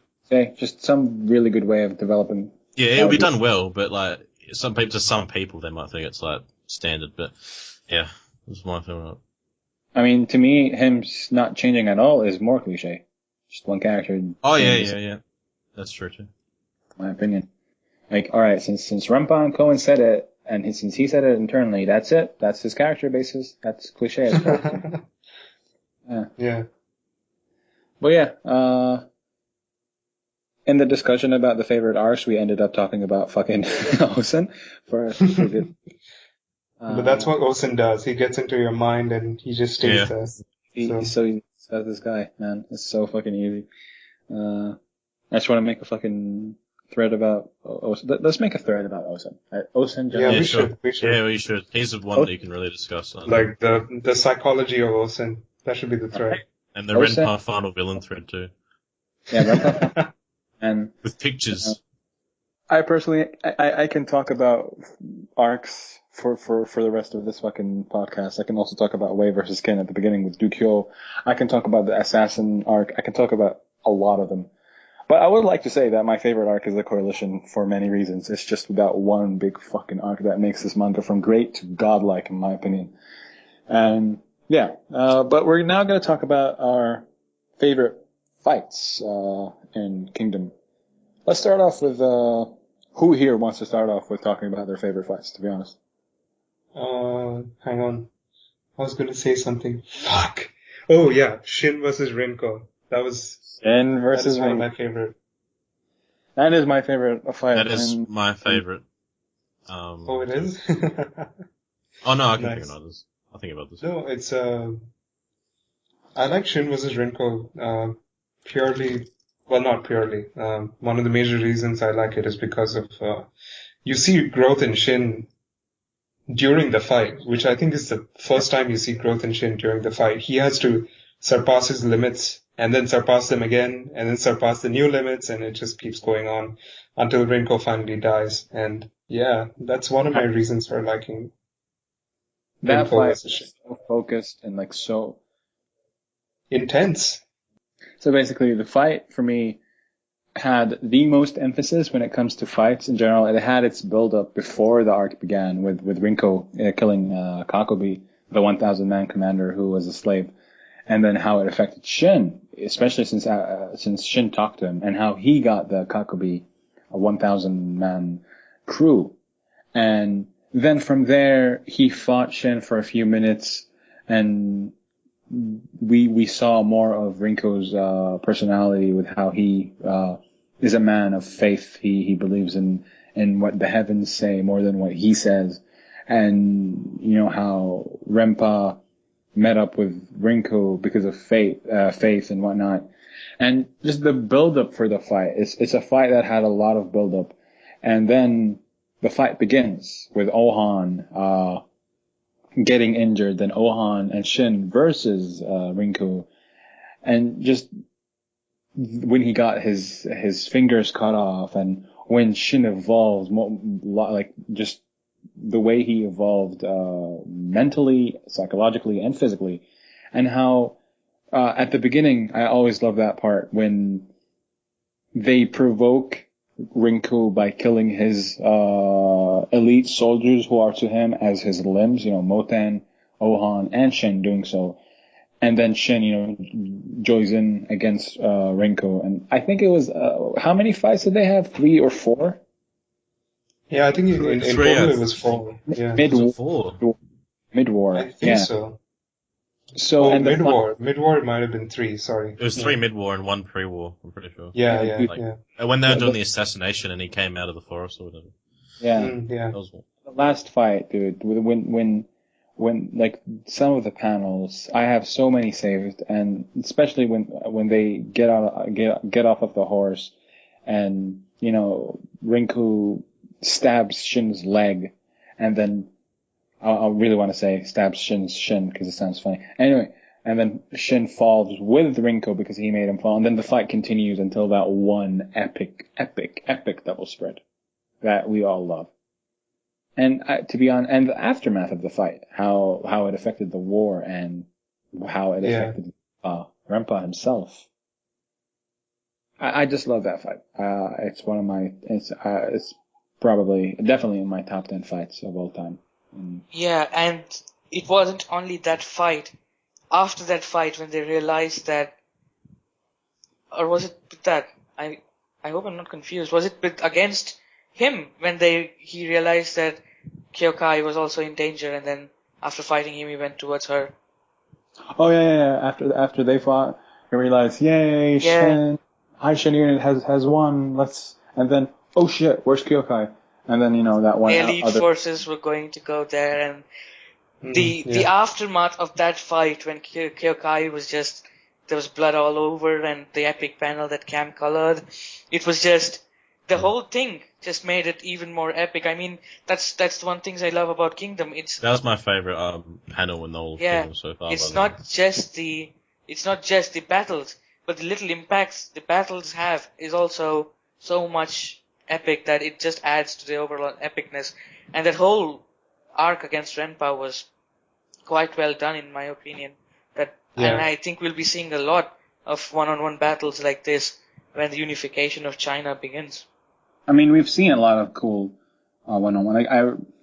Mobu versus Kanmei. My God, manliness. Manly fight. It is a manly fight. Muscles and strength and dude, that was a manly fight. And just the veins and the bones coming out, and all the talk about being the strongest in China, and that. And my God, yeah. I mean, and you remember how, I just found it funny how Mobu shaved the left side of Kanmei's face first, and then crushed Kanmei's head. That was awesome. I loved how his reaction was. He's just sort of he was still alive, just like looking blankly at him. He was like, the strongest is. I am on boom. Yeah. It was like sort of Whitebeard, how he had sort of his head shaved off, but it was like, instead of just fighting on, he just sort of stood there and he's like, well, fuck. And then he got pretty smashed. That was such a brutal death for someone that strong. That was so cool. Like just Kanmei, right? Yeah. Yeah, Kanmei. Also, not Mobu, Takt talks about how realistic the fractures are and whatnot. You can go for it. Yeah. I think it was Mobu's wrist fractured first, right? Yeah, Mobu's wrist. Yeah, Mobu's wrist fractured first, and you observe that in the subsequent panels in the battle, Mobu doesn't use that arm. And similarly in the very shortly after that, Kanmei's elbow gets fractured, and you actually see I forgot what the bone's called. It basically just pops out of the elbow, and he can't use that arm anymore. Yeah. So both of them are essentially fighting with one arm. That was painful to watch. It was painful to watch, and it's realistic as well. Because if he's as strong as you and you're as strong as him, you're going to break each other's bones. It's as simple as that. Oh, and the beauty of the sharpnels flying. Yeah. Oh, yeah, the shrapnels, yeah. And the fact that, if I remember, one of the shrapnels just killed 3 guys in a row. Yeah. That's the worst possible. Yeah, that was epic. That's the worst death you can possibly. Like in that fight, there were 2 ways that you can really die in a shitty way in a war. One, when Kanmei threw that chain mace on Mobu, and then Mobu smacked it, and it fell on someone, and that poor dude died that way. Oh yeah, that was brutal. And definitely shrapnel. That was the hardest hitting fight so far. Just the maces, man. Those maces were so devastating. Just saying them. And just the way you saw the drawings where the maces just curved like crazy. Yeah, they were just curving, and they looked like a Chubba Chup being bent, but like they're actually like completely metal instruments of destruction. That was to show the force with which they were being used at. Yeah. They couldn't even come up with the head of it. This was so good. And speaking of force, I don't know if you guys remember this, but there was after defeating Kanmei, Mobu Mobu proceeds to beat up all the other Chu soldiers, and one of them gets hit by the shockwave of his mace, and his face just gets crushed in. It's just ridiculous. It actually hit him. Oh, it actually hit him? Yes. Oh, okay. In that case, never mind. I swear I thought it was just a shockwave. Dude, he's not Zoro. What the fuck? But also one part that made me, cause that chapter was the chapter that came out where that fucking cliffhanger where his head gets, blown off, but before it, Moten comes in, Moten gets slashed. Dude, that fucking scene was so, I didn't see it coming, and then all of a sudden fucking Kami takes out his sword and slashes Moten. I actually thought for a minute that he was gonna die, but then I realized, no, it can't be. There's no way. But that created a minute of distraction as well, which got the final blow in, right? And that was also it's not, for me it's not just distraction, it's the fact that Mobu actually got legit pissed off that this guy cut his son. Yeah, he was really mad. Yeah. You see that one huge eye panel, like just very huge eye panel, like shit's about to go down. When I was reading that, I told Sammy, "Oh, that's the worst thing you could ever have done, man. It's the worst thing you could have ever done to cut his son." And I really liked how, because we've never seen Mobu care about his son, but the anger actually showed his inner emotions for his son, and of course someone from my family cannot die in such a silly way. And then Moten clenches on with his hand. I like that. Yeah. Mobu's parenting style, man. Parent of the year right there. Who's better, Dragon, Minato, or Mobu? I say Mobu. Yeah. No. Yeah, never mind. I say Mobu. But what do you guys think about other fights? For example, I really like the Renbunkun versus To, because we get to see To fight one-on-one for the first time. Yeah, that was really good. I would say, as weird as this fight seemed off, the one where it was the Bakuya sword guy fighting To as a follow-up, it was good to see To's fight more. I just like seeing him fight. Like most people, like they have like a fighting style that's like you can explain it, like it's not really what you see. It's like it's a mental sort of thing. But then with To, it's just this bicycle slashing guy that's like making weird noises. This French chaotic demon with bicycle slashing. I could swear that those noises are made by him, not the sword. Yeah, I keep thinking that by him. He's just like getting really into it. He's like, yeah. He's killing people. Don't do that, dude. You're ruining the fucking character. It's making the character better. The I don't know. best I liked though was when Oki was going to get slashed by Hoken after the arrow, and he appeared out of nowhere and blocked Hoken, just like he was just there. He was like, "No, you ain't touching this anymore. You've done enough." Yeah, that was really one of the most epic Toe moments for me. To me, yeah. No, I'll tell you what the most epic Toe moment was when Shin knocked on the Oki city gates and the gate opened and Toe just looked at. He didn't even look at Shin. He looked into the distance and then closed the gate. That's it. He so good. That was But so good. yeah, that whole thing was funny because I forgot his name. The horse carriage driver who went with Shin and then eventually became the lieutenant in his Is it N? Shin Is unit. it? Yeah, it's N. Yeah, It's N. he Because he was kept calling him N-san. he was so skinny and stuff, and when he was dropped down with Shin and later on when he came up, he's like this whole new man, totally. Yeah. That- Who was that guy anyway? N. I forgot how he got introduced. Is he just That some was- random? Yeah, he was Some- placed there from what's that guy who was the King's brother's supporter? Seikyo. Oh, He I was know you mean. placed by him to send orders to Shin. Someone. Yeah, it's someone, never mind. Right. But back to fights. I don't wanna. I'll be the asshole who mentioned these. Hoken versus Oki and Hoken versus Dukyo. Thoughts?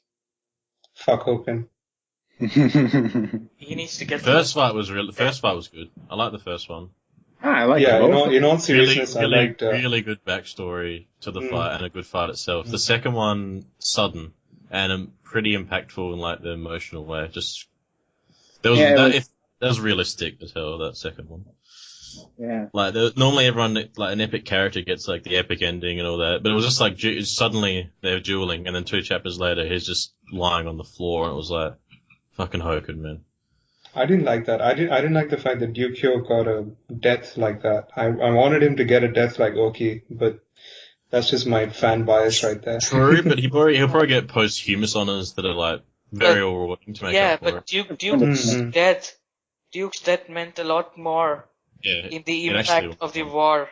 I mean, now we have Hoken one arm less, so he still got a in that sense, yeah. fitting death.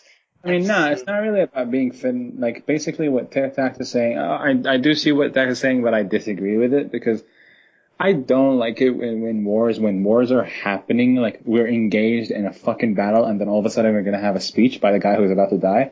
Like, one quote... No, I'm not talking about a speech. I'm like, you get what I mean? It's kind of tragic to see a character like Dukyo just lying there, dead.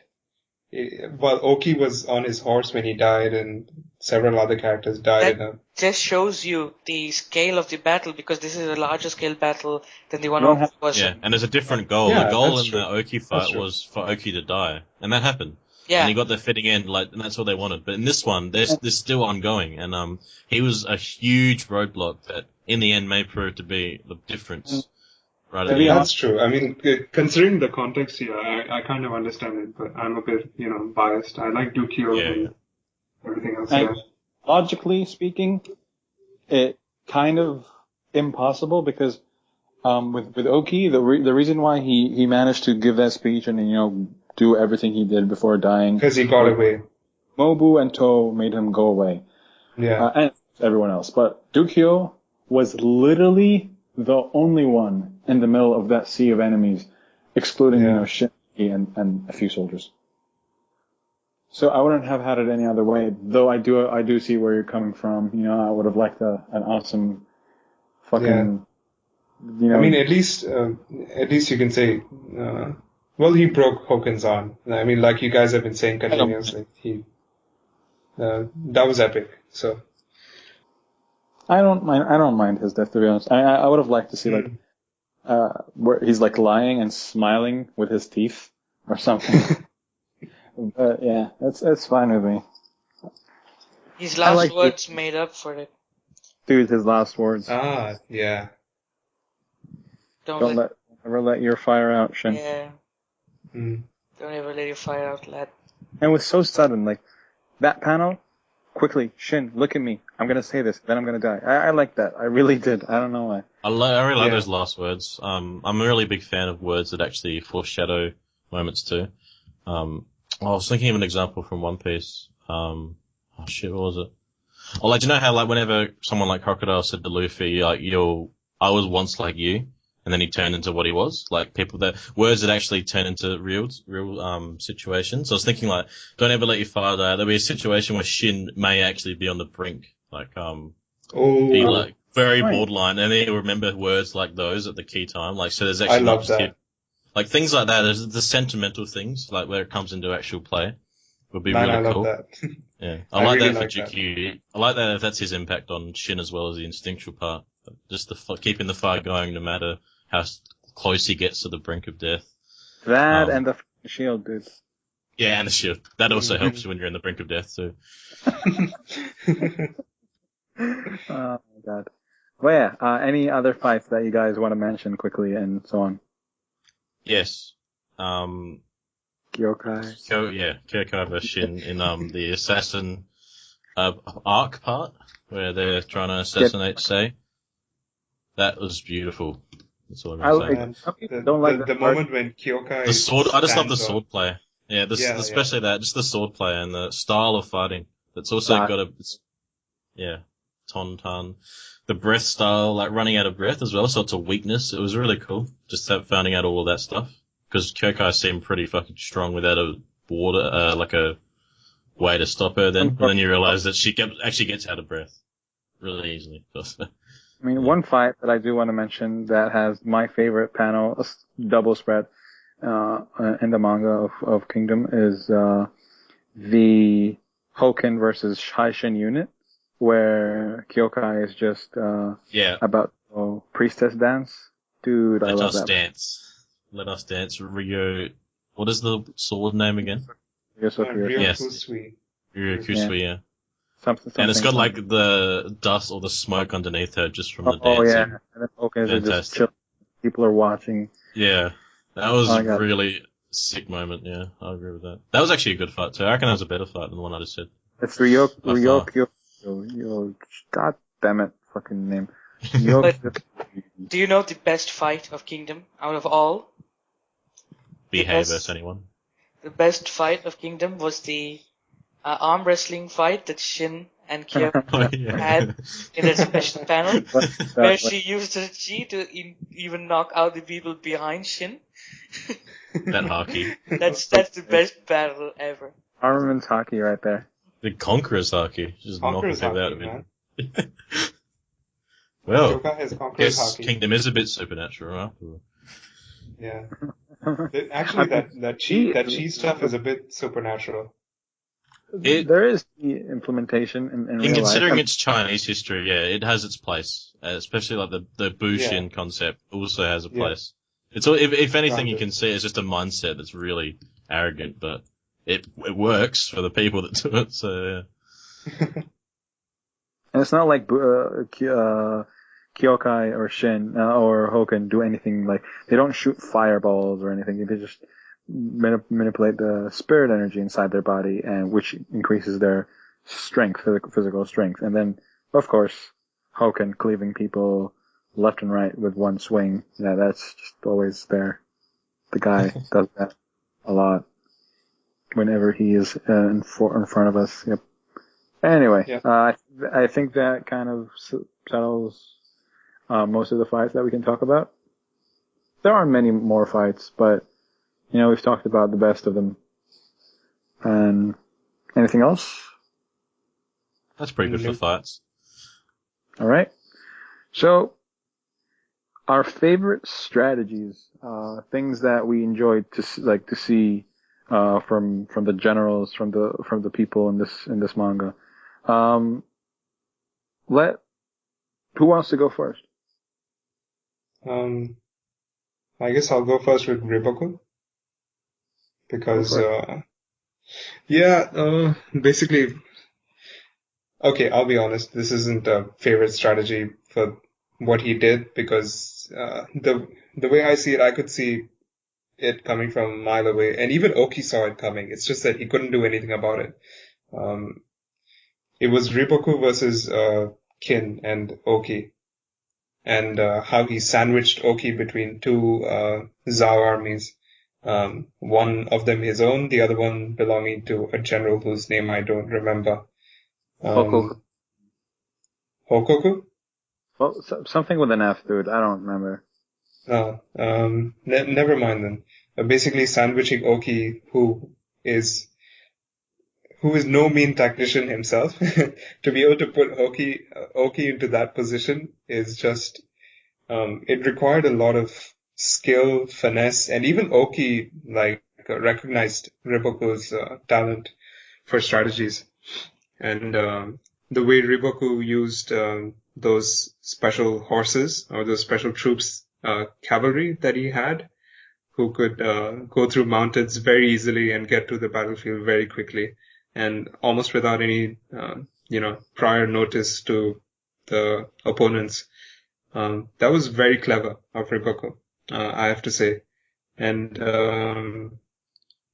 and just overall, the reason I chose this strategy to talk about is that it's important, as in it sets up Riboku as one of the main antagonists, if not the main antagonist in Kingdom too. It sets him up as a guy who has surpassed the great generals. As Oki himself said, that there will always be new people in the current era who will surpass the previous era, and Riboku started that off, and he embodies that. So, and he did that using the strategy. So, I thought it was important to talk about it. I can depress voice. Yeah, no, nothing. We all know that Takt loves Riboku, right? So it's fine. Yeah. Like I can hear him being... I freaking love Riboku. Alright. No, sorry, that hurts. I should say that I hate Riboku. I really don't like him as a character. So, well, hate is a strong word. I dislike him. Let's put it that way. I don't. But yeah.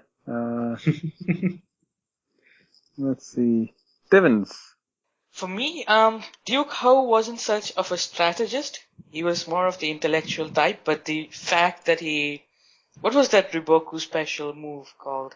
The thing which he did? The circle move. Yeah, Ryodo something. Yeah. The fact that he broke through it and reached him in the center, and even first time, by the way. Yeah. Without it, he never saw it before. First time he broke it through. First time he saw it, he didn't see it from the top. Riboku was like, no, it can't be. I didn't leave any gaps or any spaces unturned. This shouldn't be happening. How did he do this? That was just, it showed you who was smarter then and there. It just, even Cairo I love that so much. Yeah, who was watching from top. She was like, no, this is impossible. This is bad and stuff. And he just makes it through in between. Sadly, Hoken was there, and it wasn't Riboku's end. But if Hoken wasn't there, that would be Riboku's end then and there. So I swear, Hoken is Riboku's get out of jail free card. I'm sorry, I have to mention that. He's the cheat. He's the cheat character. He's the clean slate. Whenever there is something going wrong, you just clean everything, clean slate, and then back to normal. Hoken is there. Like, they should have at least shown Riboku fighting, like, at least once so far, because I'm sure he's strong in his own right. But it's just like, oh, Hoken, you're up, up you go. There is something about how he doesn't But to be fair to Dukyo, though, he was just immense in that way. He just cut through the whole wave. Yeah. So. Yeah, and he also fooled them. Another party was carrying his banners, and he came from elsewhere, and he was like, I'm not the only one to carry my banners, and like he just outsmarted Riboku in that instant, during all that chaos, he managed that. You get to see that Riboku was actually just a kid in front of him. I love that. I love that you said that. And Duke always changed the first time he was introduced, like Shin said, everybody thought he was a crazy general, the way he was almost sacrificing his troops. But he always has a plan for something, and apart from this, the also moment I like is where he stole the charge. That's total Duke Ho thing. So that, I think him defeating Riboku's strategy is one of my favorites when it comes to strategies, even though it was more of instinct. Instincts. Yeah. He is the epitome of the instinctual type. He reached it. He was at the top, and he was so good to the point where Riboku's so OP, thoughtful strategies were just an obstacle that he conquered within minutes. And Ribaku himself said it, there is no one that could possibly do this except you as the instinctual type. Even other instinctual types wouldn't be able to do this, because why? Dukyo was the epitome of just how good an instinctual type is. Yeah. So, like, I was actually surprised to see a guy who we thought was so simplistic, like Dukyo, outsmart the guy who is piped up to be the smartest guy in fucking Kingdom with the 100 knowledge and shit. Yeah. So, yeah, that was so fucking beautiful, in my opinion. And the cheeky comments, of course. I thought you were going to be bigger than this, Riboku. You're really small. Want to fight me? Would you even dare to fight me? Until Open came, like, cheat code.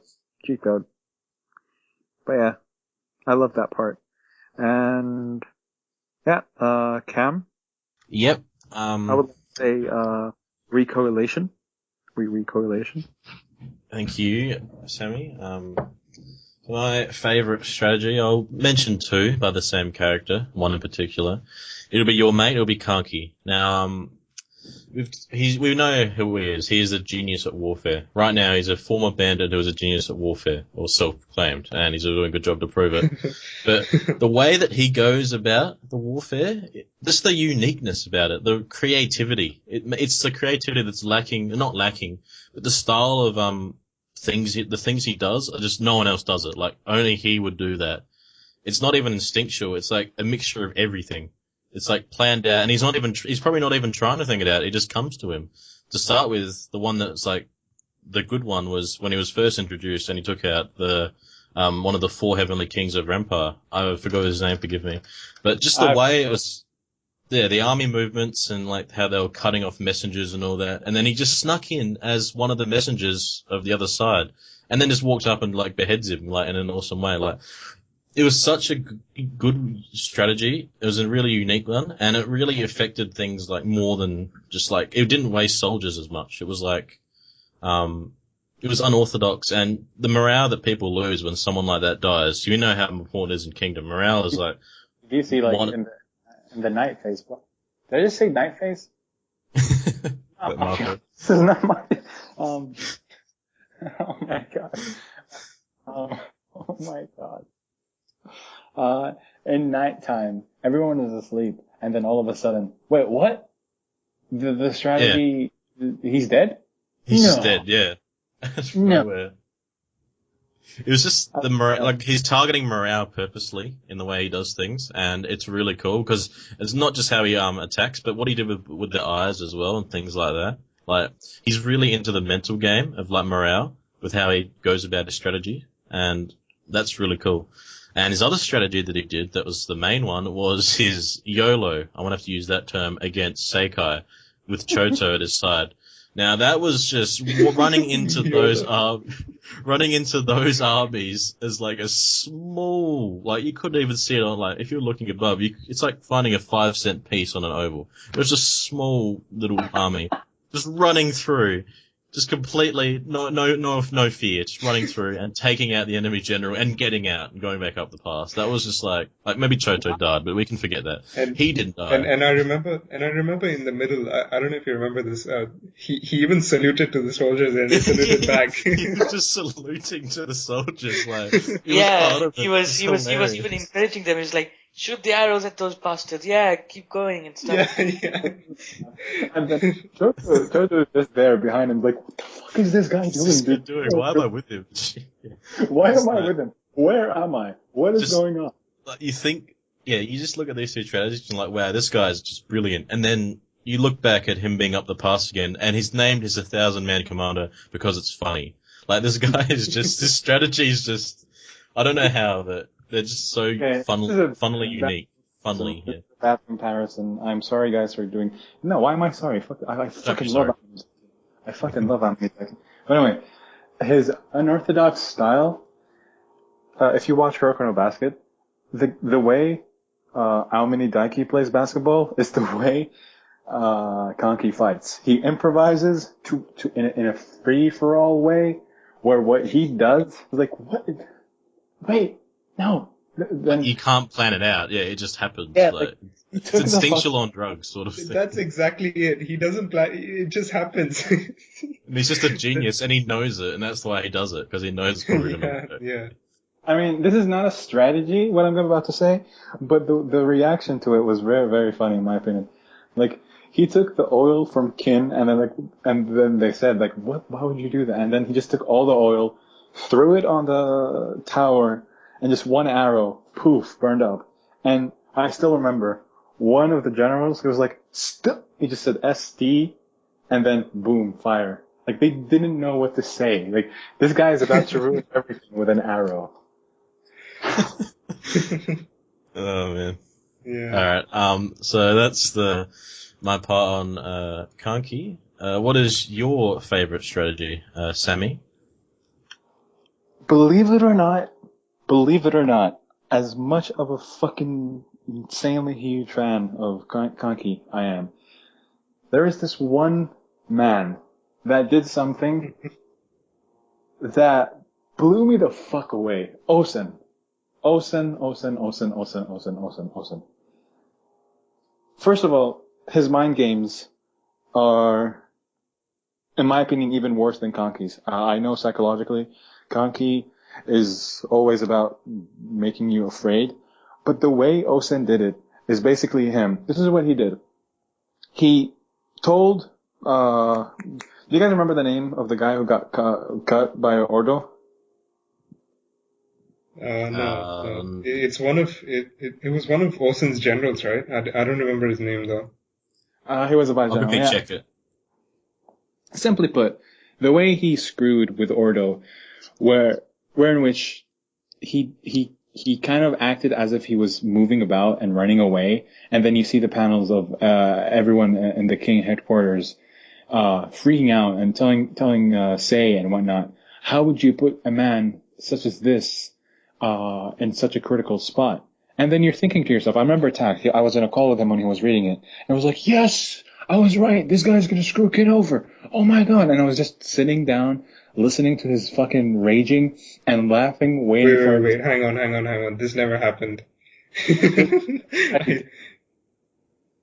Wait, I swear to God, I swear to, you were talking shit about Osen, saying, yes, this guy shouldn't be relied on, and he's gonna screw Kin over. I swear to God. Go on, never mind. I remember it because I couldn't spoil, and I was just waiting for it to happen.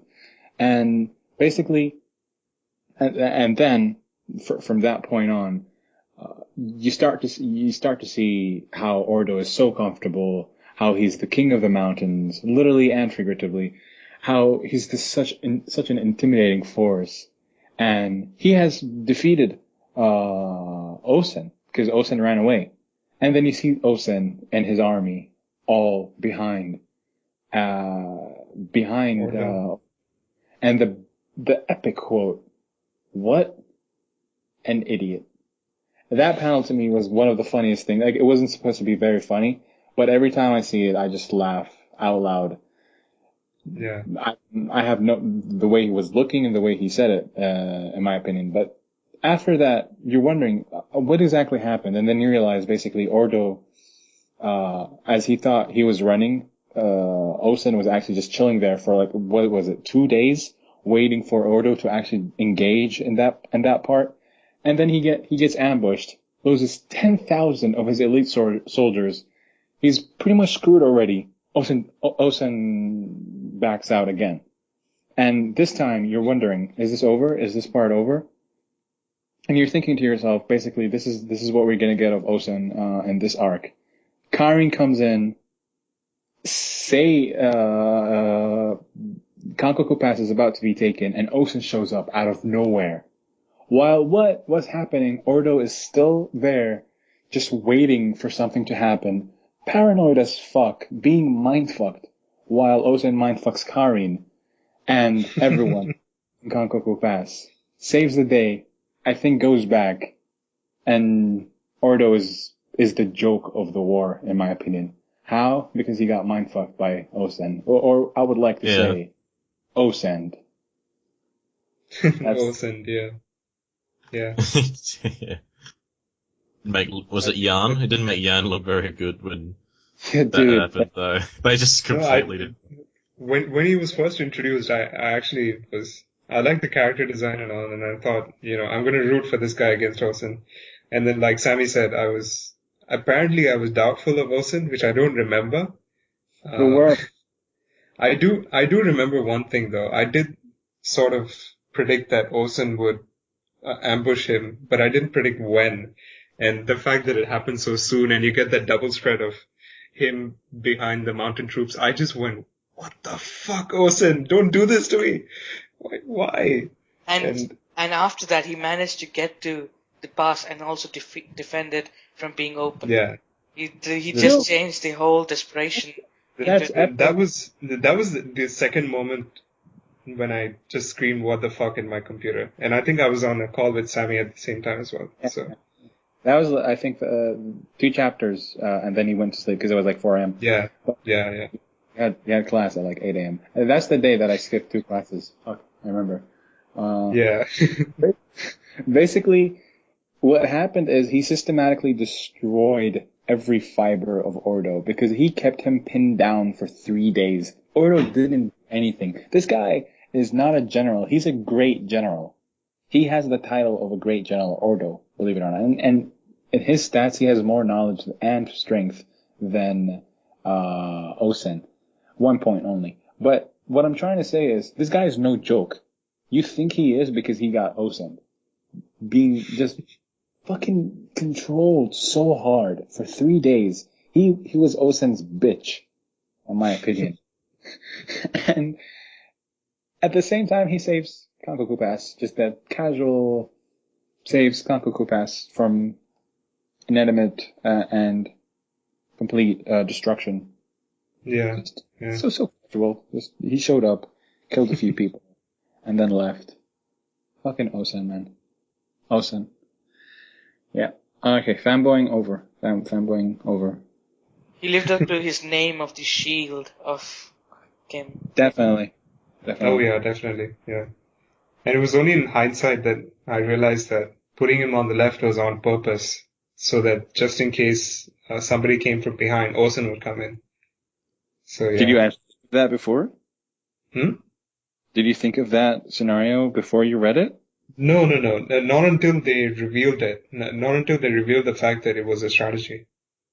Basically, I love that part because like when a guy jumps into your top 5 with just that really says something to me.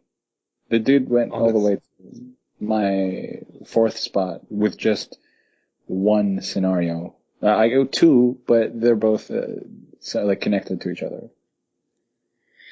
So yeah, that's Osen in a nutshell. Fucking screwing you over, and like just destroying you. I wonder if he's because both Conky and Osen have 93, and I don't know if like they're stuck at 93 for now, or like are they gonna evolve in this war or maybe next war or something? I don't know, just stuff. I hope they do. Yeah, I hope they do. I think they might too. Will too.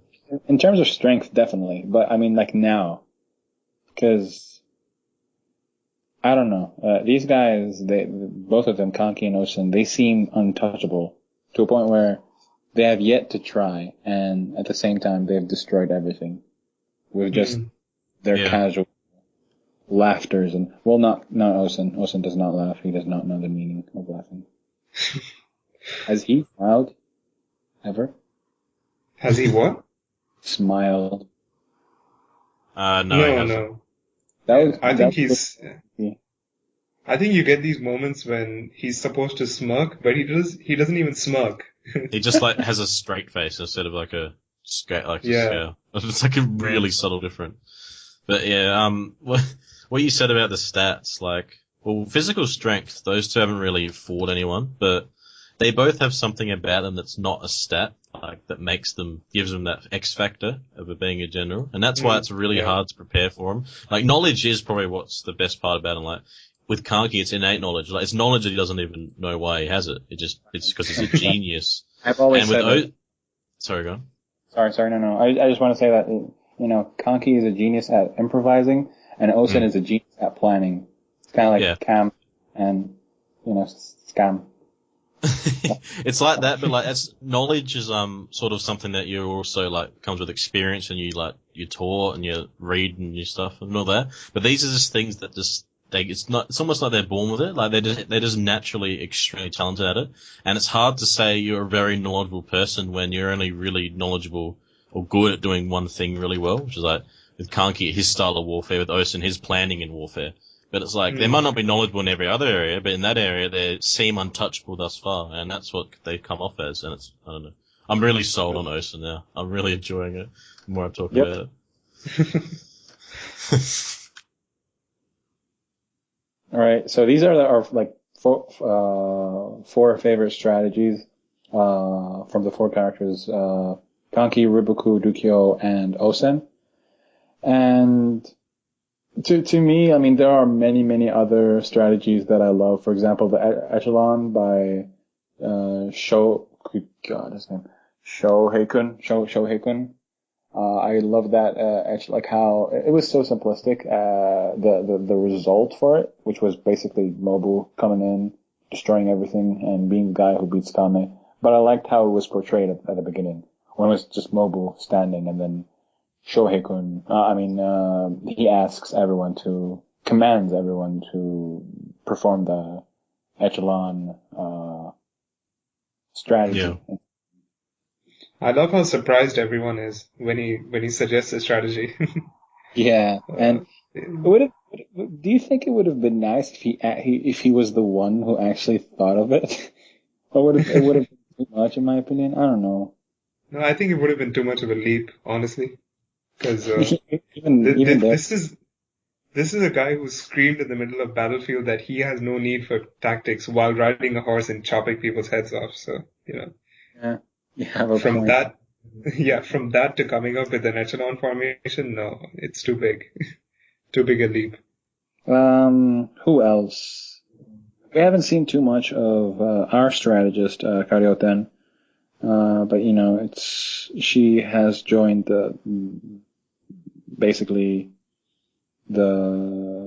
Let's just say she's going to become the greatest strategist there ever was. Oh yeah, definitely. That's she's gonna surpass Riboku, but I'm talking about like right now, whether or not she is. She's gonna Osen Riboku one day. Dude, I was always thinking whether or not, because I like how I just want to see Shin outsmart Riboku with his instincts more than I want to see them. Maybe a combo of them I wouldn't mind as well, because when you think of who's going to overcome who of the main characters, you've got Hoken and Riboku as like two of the main ones that are probably going to still be there. You'd expect one day. It's Kyokai versus Hoken. Yeah, and then the other two versus Riboku, because like I don't think Ten will ever be someone that can fight. So I don't know, but she already can, man. Those darts are very devastating. Yeah, that's a top tier darts that she's using too. So yeah. They're hockey embedded, by the way. They have Nen. Nen, yeah, I could put that'd be fucking. Remember the right. And yeah, okay. Alright. Those are powerful, man. Strategies, man. Moki, he's been there. Yeah, he exists. Yeah. He exists. Wait, hang on. I was actually gonna speak about a 10 strategy. Do you remember what she, the first time she sent to a battlefield to help out the Hishin unit, when they were stuck in these mountain passes, and they were funneled, those bottlenecks, and she made the enemy enter a bottleneck and then destroyed them. And then after that, she made the Hishin unit shift the headquarters and then go behind the enemy and then cut them. I thought that was pretty smart. That was cool, yeah. There's a little teaser as to the things that she could plan. Showing us what she is capable of. And rightfully so, because the most important thing, I guess, it was, 10 showing the Haishin unit what she's capable of, because they were all skeptical and whatnot.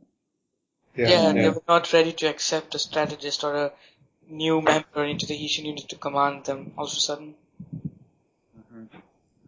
Yeah, that sums it up. We've mentioned a lot of strategies. There are more, but these are the most memorable. Most of them are from the fucking last arc. But I would also mention how Renpa was just both instinct and strategy, and the way it was portrayed when he conquered the. I mean, you'd think that a 40-year strategy would be the thing that we talk about, but no, we're going to talk about who overcomes it. He's so calm. He's so calm about overcoming it too. He just keeps riding his horse just continuously. It's Rampage. It's because his strategy came off like a game of like Donkey Kong or something, where he's throwing barrels down a hill and he's just jumping over them and shit. That's what it came to. Yeah, yeah. It's like just a bunch of traps, and then all of a sudden he's at the top of the hill, and it's like, well, that was a good 40 years. Fucking Mogu, man. I love Mogu. Okay. Yeah, he's a good. Yeah, that's that. Alright, now on to the Q&A section for the spoiler part of things. First up, we have Dragon Fist, and he asks, I'm still in the hundreds, the first 100 chapters, but which character do you think has developed the most after going through so much? It's an unusual way to word that question. I think he's sort of asking for like a semi-spoiler of who develops the most after what he's read. But what are your thoughts on it, Sammy? Dude, I mean, Dragon Fist, I hope I'm not going to spoil you with what I'm about to say, but if I do, because I'm going to mention things from chapter 180 and onwards. So, heads up. So, basically, when it comes to experience and rank, it's Ohan, obviously, because the dude is right now a 2,000-man commander, whilst Moten and Shin are 1,000-man commanders. But in terms of overall development, it's easily Shin. The guy has awakened his general status, first of all. Secondly, the guy managed to beat Rinko. Like, Ribuku mentioned how Shin beat Rinko. Fute mentioned how Shin beat Rinko. Some other dude mentioned how Shin beat Rinko. It's not a small feat. It's a huge feat. And Shin has been evolving way too fucking much. And this Recoilation war and the battle of Jesus Christ, spoiler alert, Dragon Fisted, please leave this podcast if you haven't read up till chapter 300 and whatnot. But the battle with protecting Sai, we all saw how epic Shin was. 7 days of just epicness, and him doing everything to keep this thing going, saving Sei, and yeah, my answer is Shin. Psychologically, mentally, and physically. I agree with that as well. My answer I agree. is Shin. Yeah, I agree. So I think there's room for even more for other characters that have been gone on a lot, but for now, Shin definitely by far. Yeah, I agree about Shin. I think there's a certain character who's gonna get a huge developmental boost. I think I know one you're talking about that I'm thinking. Yeah, but it's better not to talk about that for now.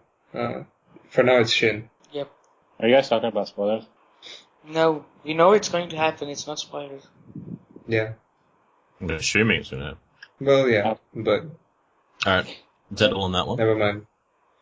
So, yeah, that's the answer from me. And since everyone agrees, I mean, what we could say is overall, because the way you say it is developed the most after going through so much. I mean, it's obviously going to be Shin because we see most of him. Moten, we've seen him since he became a 1,000-man commander and at first 300-man commander, whilst we saw Shin from when he was not even an infant, like a foot soldier. So, yeah. But yeah, Shin's a beast. All the story. Yeah, it's hard to when he's had so much panel time, it's hard to not be developed most, sort of saying. Like, there's people like Moten, and even Ten herself has developed a lot more from what you would know, but yeah, probably not spoil it. You asked the question, so sorry if you're spoiled. The next question is from Dragon. He asks, who is the best Rising commander besides Shin and why? Now, commanders would be like people like Moten and Ohan. Rising. Pardon? Just basically Rising. like sort of the new generation, like even the people from Chu that we've seen, Yeah. and people like Fute and stuff. Yeah. Well, I'm a Moten fan, a huge Moten fan. Yeah, me too. He's growing me a lot too, yeah. I have two names. Moten, because I see him as a better character than Ohan, because Ohan has this whole thing that he's an elite and sort of that stuff. Even though he has his own charms here and there, but it's just that his character still needs developing. And Moten, he has this bloodline as well, this epic bloodline, but he isn't as stuck up as He's Ohan. chilled, yeah. Yeah. I mean, and one thing Moten did that I enjoyed, that kind of goes against what you're saying, Divvens. Chapter 193, Moten and Ohan were speaking, and they were talking about how Shin almost killed the 1,000-man commander from Kin, if you guys remember. Yeah. And Shin was saved by Moten because Moten used his influence from his grandpa and his father. yeah. But I think that's even better. He used it for somebody else. He isn't using it for himself to gain the ranks or climb up the ladder just like that. He did say that I would use it whenever I want to, and there's nothing wrong with that. That's exactly what he said. Yeah. But he's the show-off type of kind like Ohan, right? With flashy armor and, talking down shit to people. Yeah, he's wearing a robe. Yeah. But as far as that chapter, 193, I recommend everyone to go reread it. That analogy between Ohan and Moten, I fucking enjoyed it a lot. And I liked how they were talking about what makes a general, how Shin's conventions are, and it's just, I liked it. I loved it. And that was fantastic, yeah. Yeah, my favorite Moten moment was hands down the time when you're in the middle of battle and Hakure, the Chu's rising commander, is asking for his little platform, and when the platform gets there, Moten just jumps out from underneath it and starts engaging him. Exactly. That was so beautiful, the way he did it. What chapter was it? Do you remember?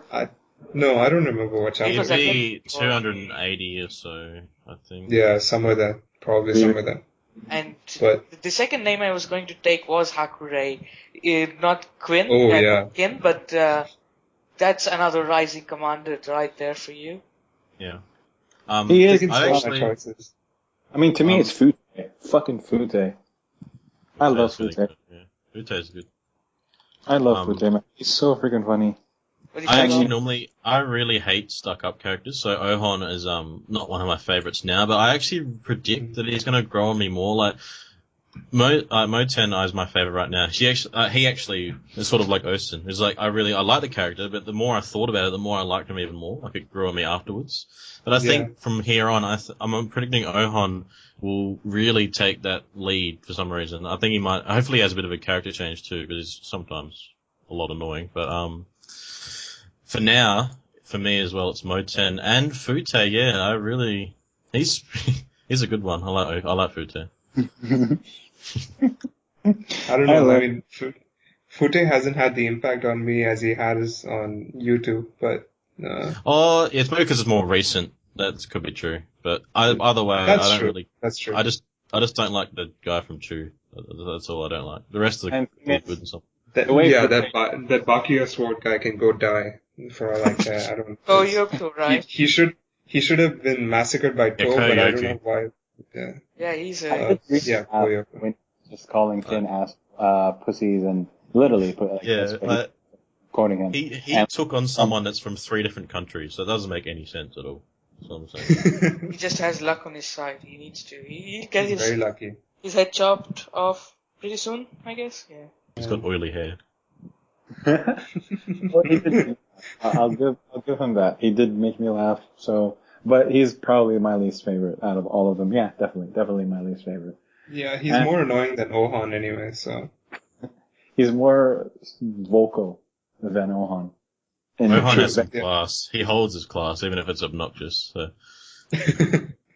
And as far as Fute, the reason why I really like him is because, well, many reasons, but one specific scene that made me laugh so much.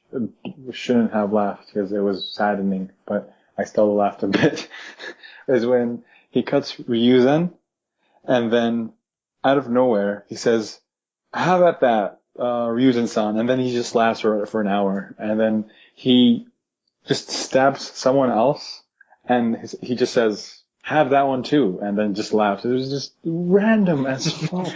And then when he got knocked off, he was just like flying with his arms flailing around. I don't know why, but that made me laugh too. Just like when Thing got back up, it just like knocks him and he's like, "Oh fuck." He's just like mid-air.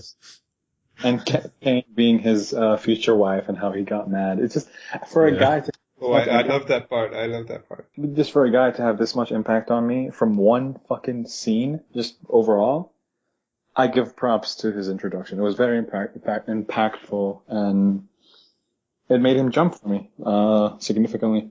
He's my third favorite from all of them. But yeah, I'm including Shin, because Shin is a rising commander, whether we like it or not. And he's always going to be my favorite from all of them. Why would we dislike it? It's never mind. Would we consider Kyokai a rising something? Sort of, yeah, but not yet, really, no. Like, Not yet. Unless it becomes official, then yeah, we probably would. Exactly. At this point in time, we don't know. Yeah. Well, I don't know. but I do think She needs that, to come back and join them again. yeah, I would hope she does. like how Kanki has the rank of a general, but he was a vice general under Mobu. I think in the future it's going to be the same. Shin is going to be a general as well as Kyokai is going to be And they'll a be general. part of the same unit, but they'll both be in their own right, commanders. Exactly. Okay, yeah. So Shin is the general, Kyokai is as of now she's the lieutenant, and then she'll be the vice general. I mean, before she becomes a vice general, she's going to become a 1,000-man commander, because we do see, the small cycle. Like, for example, when I think if Shin is going to be a 5,000-man commander, I think she should be a 1,000-man commander, and as well as, dude, imagine Bihei as a 1,000. Yeah, let's not. I make all the jokes about him, but that's just too far. You've taken it. No, too far. I think Bihei will, I guess, last. He'll go to like 20 man. He'll create a new rank because that good. Maybe he 20 man. may go to 100 man. 20 man. That's the max. He'll be vice strategist, probably to 10. But I do see Yuzen, Dono, Kyokai being 1,000-man commanders. Yeah. And then... Maybe higher, actually. Why not? And when... They be counted as like the same army because there's some 1,000 man commanders that command their own army, but there's 1,000 man commanders that are part of a bigger one. Like, she might be able to command her own army one time. I'm hoping she was able to do that, like, at one point. Yeah, whether it's as part of a joint force or something. Do you wonder if Kyokai becomes a 1,000-man commander and Shin is a 3,000-man commander, something like that? So is Shin technically a 4,000-man commander then? Or is he still... Yeah. No, the unit would be... They would be Basically, let's say there is Shin is a 5,000-man commander. What's going to happen is, out of the 5,000, 4,000 of them will be commanded by one man, so by 4 people. So Ryuzen, Kyokai, someone else, all are going to be 1,000-man commanders within the 5,000-man group. Okay. See, yeah, that's I like that, but I also like Kyokai having a bit of an edge over them, like having her own like hierarchy of her being seen as stronger or more important than them. Although I like that idea a lot of them also all holding 1,000 soldiers. That's good. I think there are going to be 2 vice generals. One, Kyokai up, and the other one, Bihei. There you go. He's not dead yet somehow, so he may as well. He's obviously kept alive for some reason. Jesus fucking Christ. Dude, what if one day you just see Bihei randomly going up against Riboku and... Just Riboku against Heki and Bihei, the dream team of kin. Oh my god, yeah. Generals of death. It's kind of like Akashi going against someone, Takt. No. Oh, yeah, I remember. Dude, no. I think I can theory what you're actually talking about there. No, I know I'm not you're gonna not spoil it. Yeah. But I like that. The analogy is, I think, a lion going up against a rabbit. Yeah. Come on now. Come on. Physical appearance, too far. Or the Chihuahua. The Chihuahua. Remember that? Yeah, I know it was a Chihuahua. I was changing it on purpose. Fuck that, these chihuahuas are funny. Alright, so do you reckon we've covered this question enough? No, Yeah, but yeah. I just want to end it with, I do want to say that BA kind of looks like a chihuahua.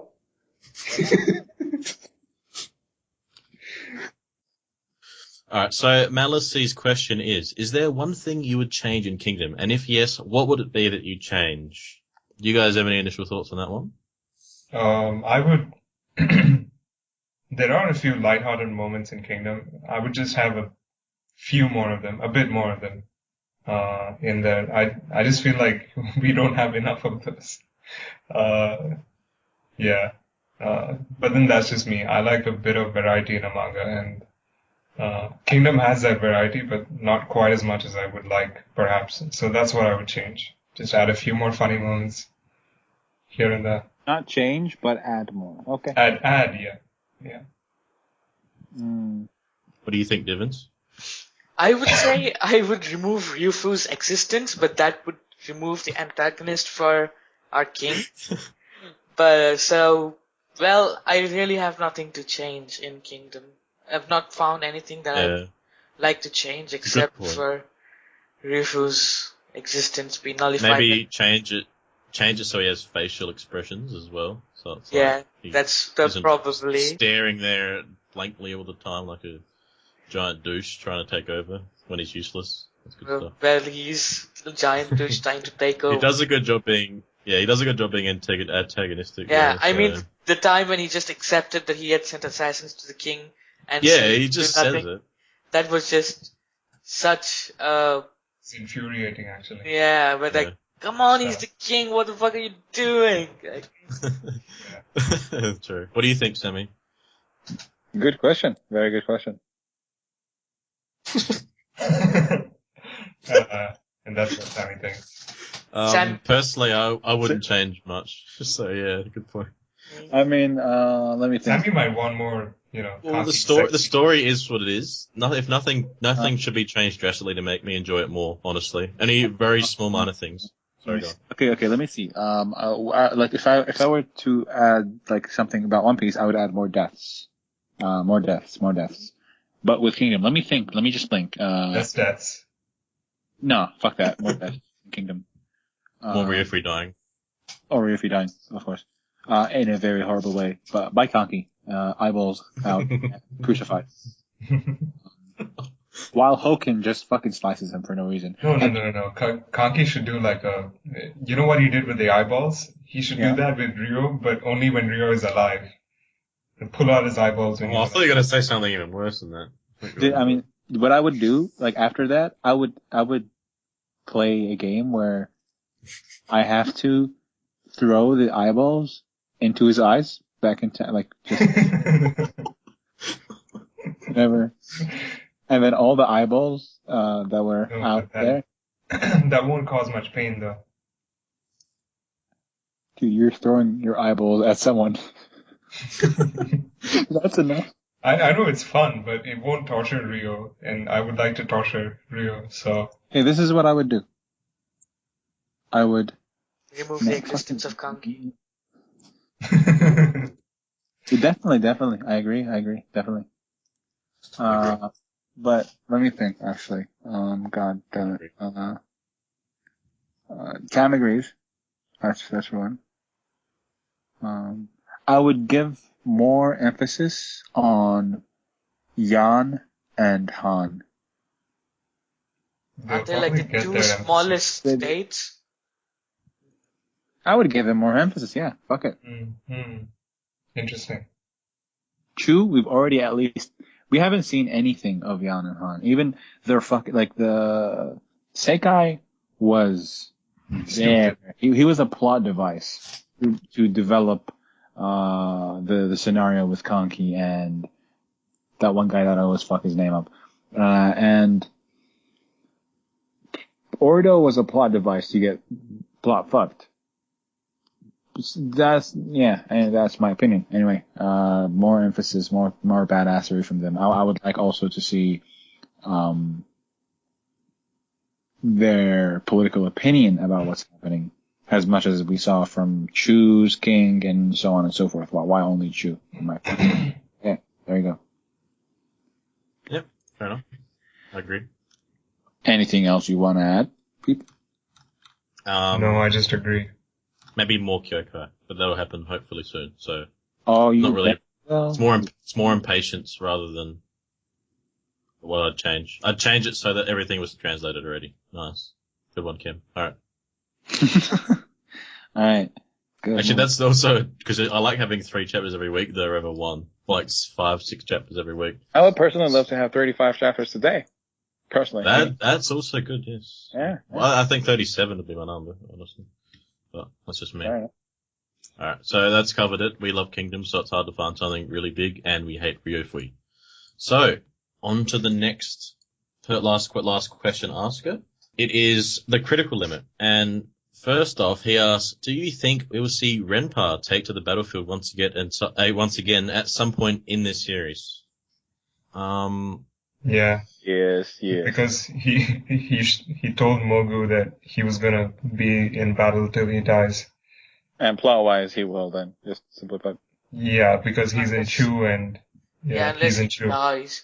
But will it be against Kin or Preferably against a kingdom, that he defeats, because I don't want to see him lose anymore.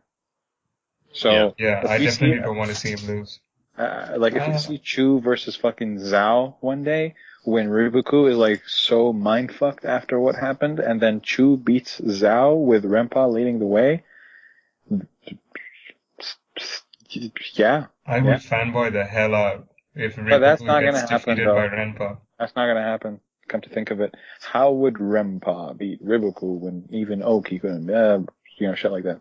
No, yeah, even Renpa admitted that Riboku is probably of a higher caliber. Well, he indirectly admitted it, very indirectly.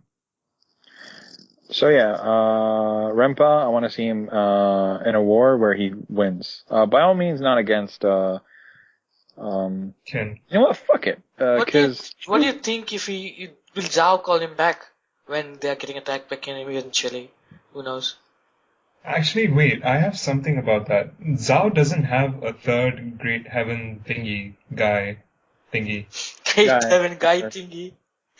No, I always confuse that title. Is it Great General of Heavens or Great Heavens? 3 Great Heavens. 3 Great Heavens. Yeah, Great so Heavens, yeah. Zhao doesn't have the third Great Heaven. That's Fute, dude. That's just they're just reserving and warming his seat up. Whatever.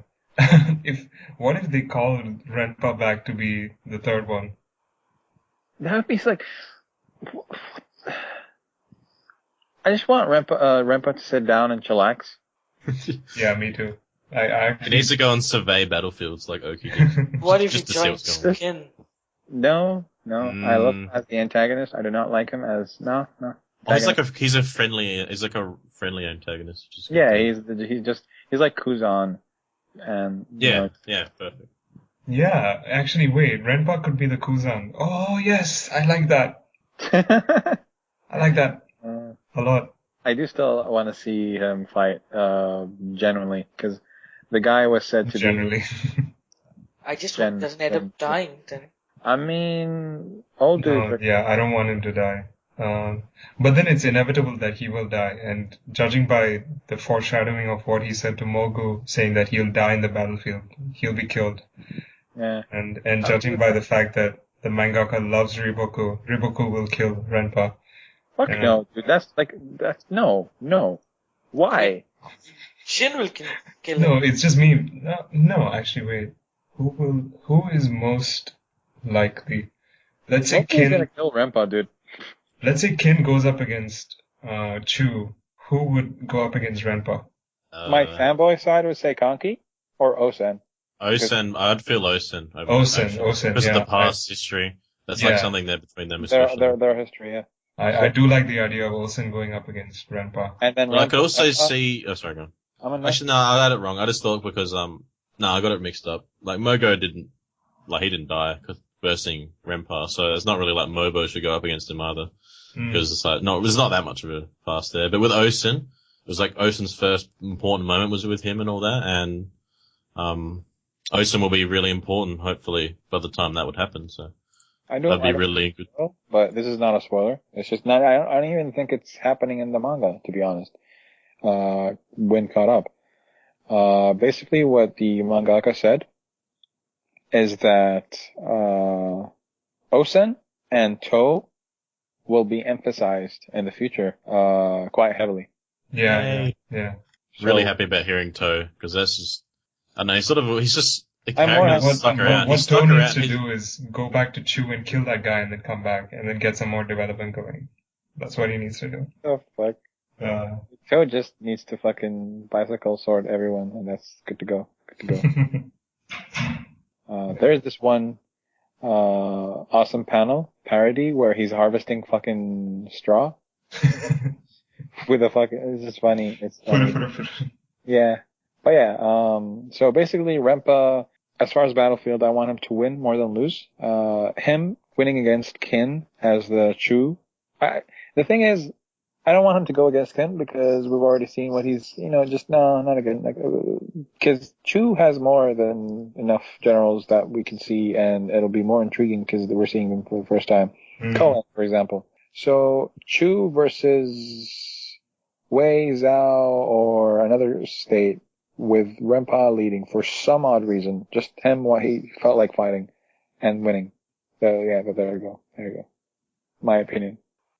Alright, so the second part of Critical's question, or rather the second question, was, what do you consider the largest flaw in Kingdom? Which is a bit easier to expand on than what would you change, but I need time to think of that. Do any of you guys have anything on that one?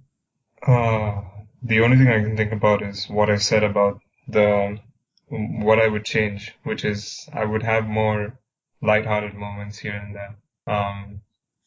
Especially on the political side. My God, the political side is heavy and it's stupid and it's annoying and it doesn't have any of these moments and it's annoying and Ryofui's face is stupid and I'm repeating myself, aren't I? So, yeah. You really don't like the political side of Kingdom? No, I don't like politics in general. Even in any type of literature that I read. Yeah, I wouldn't call it a flaw. It's just personal. No, it's not a flaw. I mean, it's just personal preference, and it's the fact that Rio is supposed to be despised. So I can't call that a flaw either. But I will say that the lack of I wouldn't call that a flaw either. I don't know. It's a seinen. That's true. That's true as well. But you see these lighthearted moments elsewhere, and you think, why don't you put them in this half of the story? You know. So. No. I mean, they're doing their part of putting some sort of lightheartedness in the seinen manga.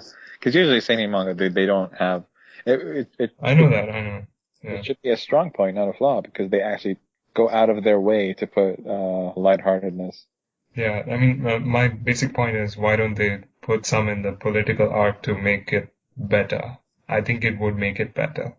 Instead of having Ryofui stroking his beard for 3 or 4 fucking panels in a row. So, who else? So more development on the politics part. Okay. I've got sort of one. Faster paced, I guess. But I don't hate it. Yeah. That's a better way of putting it. Faster paced, yeah. Really, like one chapter every fucking 2 hours. I mean, like look at the political warfare or political battles in the Recoilation arc. Just one chapter that had actual political struggle, and it was half of it. Yeah. And it led up to Sei being such a fucking boss. And the Shohei-kun, like, sort of change in heart. So, to be fair to the political side, it's only gonna take off properly as a proper arc when you get into the Sei versus Ryo fight. Yeah, the complete side versus side. Civil War. Which I think we've been shown. No, never mind. Forget it. We've been shown. No, we've not been shown. Not yet. No, it won't be. Once they rebuild from this, it'll probably be a while still. As far as actual, like, just specific flaws for like 4 of us, but do you have one? Did you have a specific flaw, Divvens?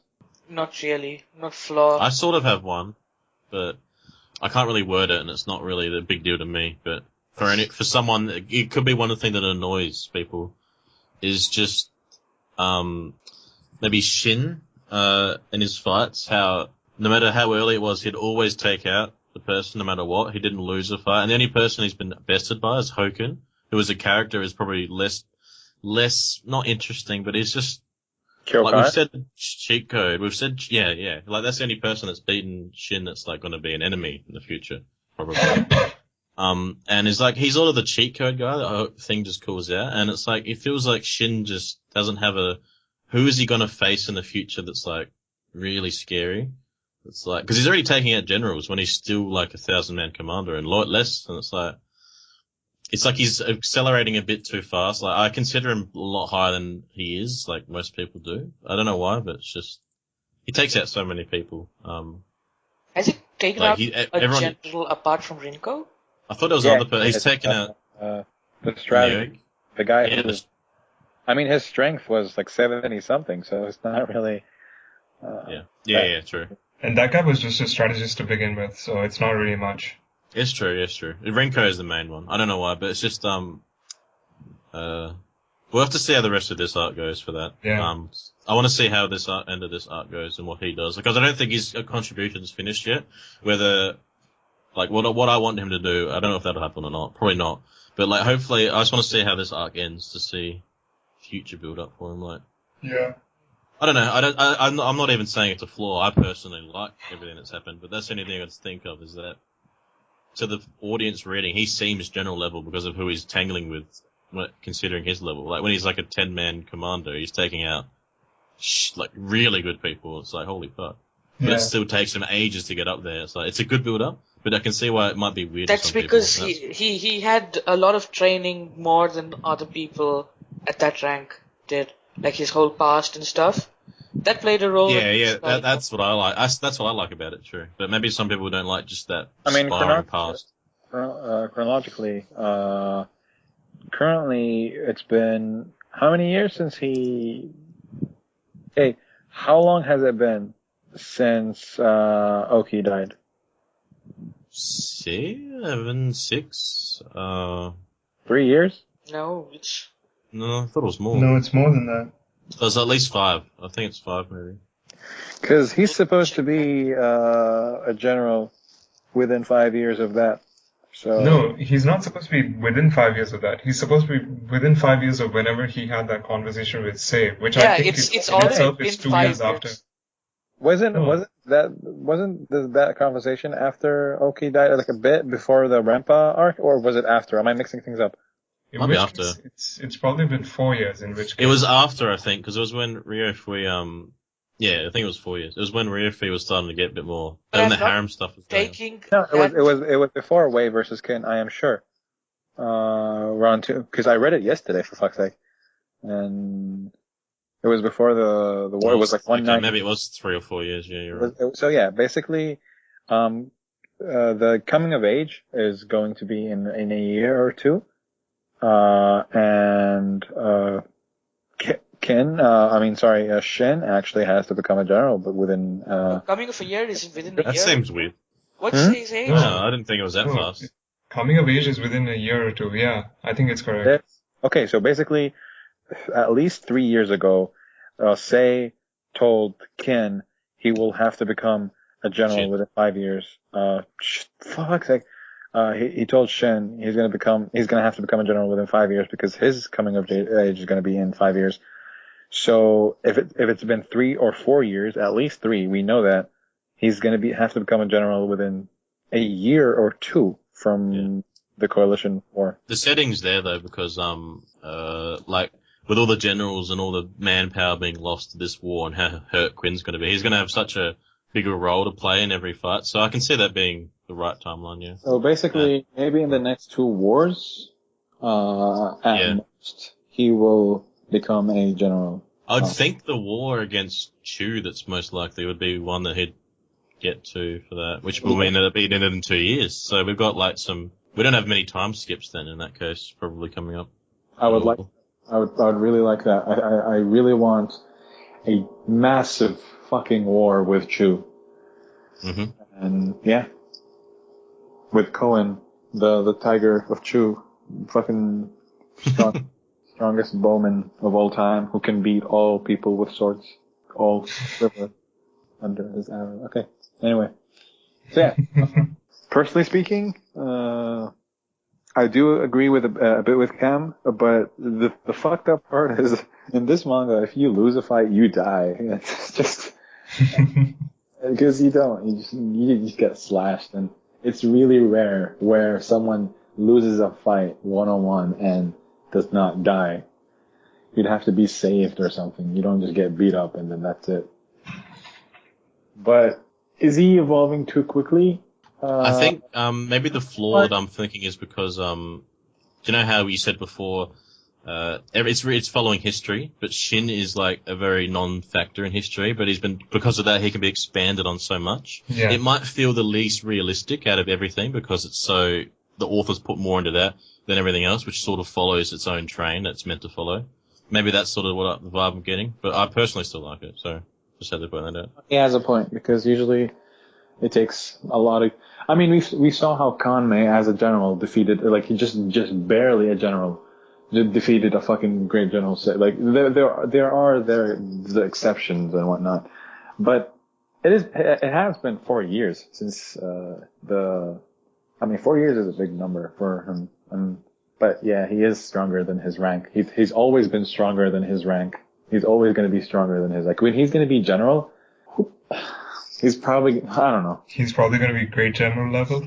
Already, like, just the minute he's general, his next fight is going to be against a great general or something. I don't know. Like, his big fucking arc is going to be, like, the first arc as Shin the general is going to be a fight, a battle, a war against another state where he fights a great general, which would be epic. I mean, yeah. But yeah, that's that. Do we have any other flaws and, like, you know, things that we dislike and should? No. No. Not really. I personally don't have anything else. So yeah, that we end the podcast. That actually ends the podcast, and I sure as hell hope you guys enjoyed the first ever and hopefully not last Kingdom podcast. And I kind of apologize if it was a bit too long than you guys expected, but you know, it was our first chance that we can just go all out speaking about this manga, and we took advantage of that completely.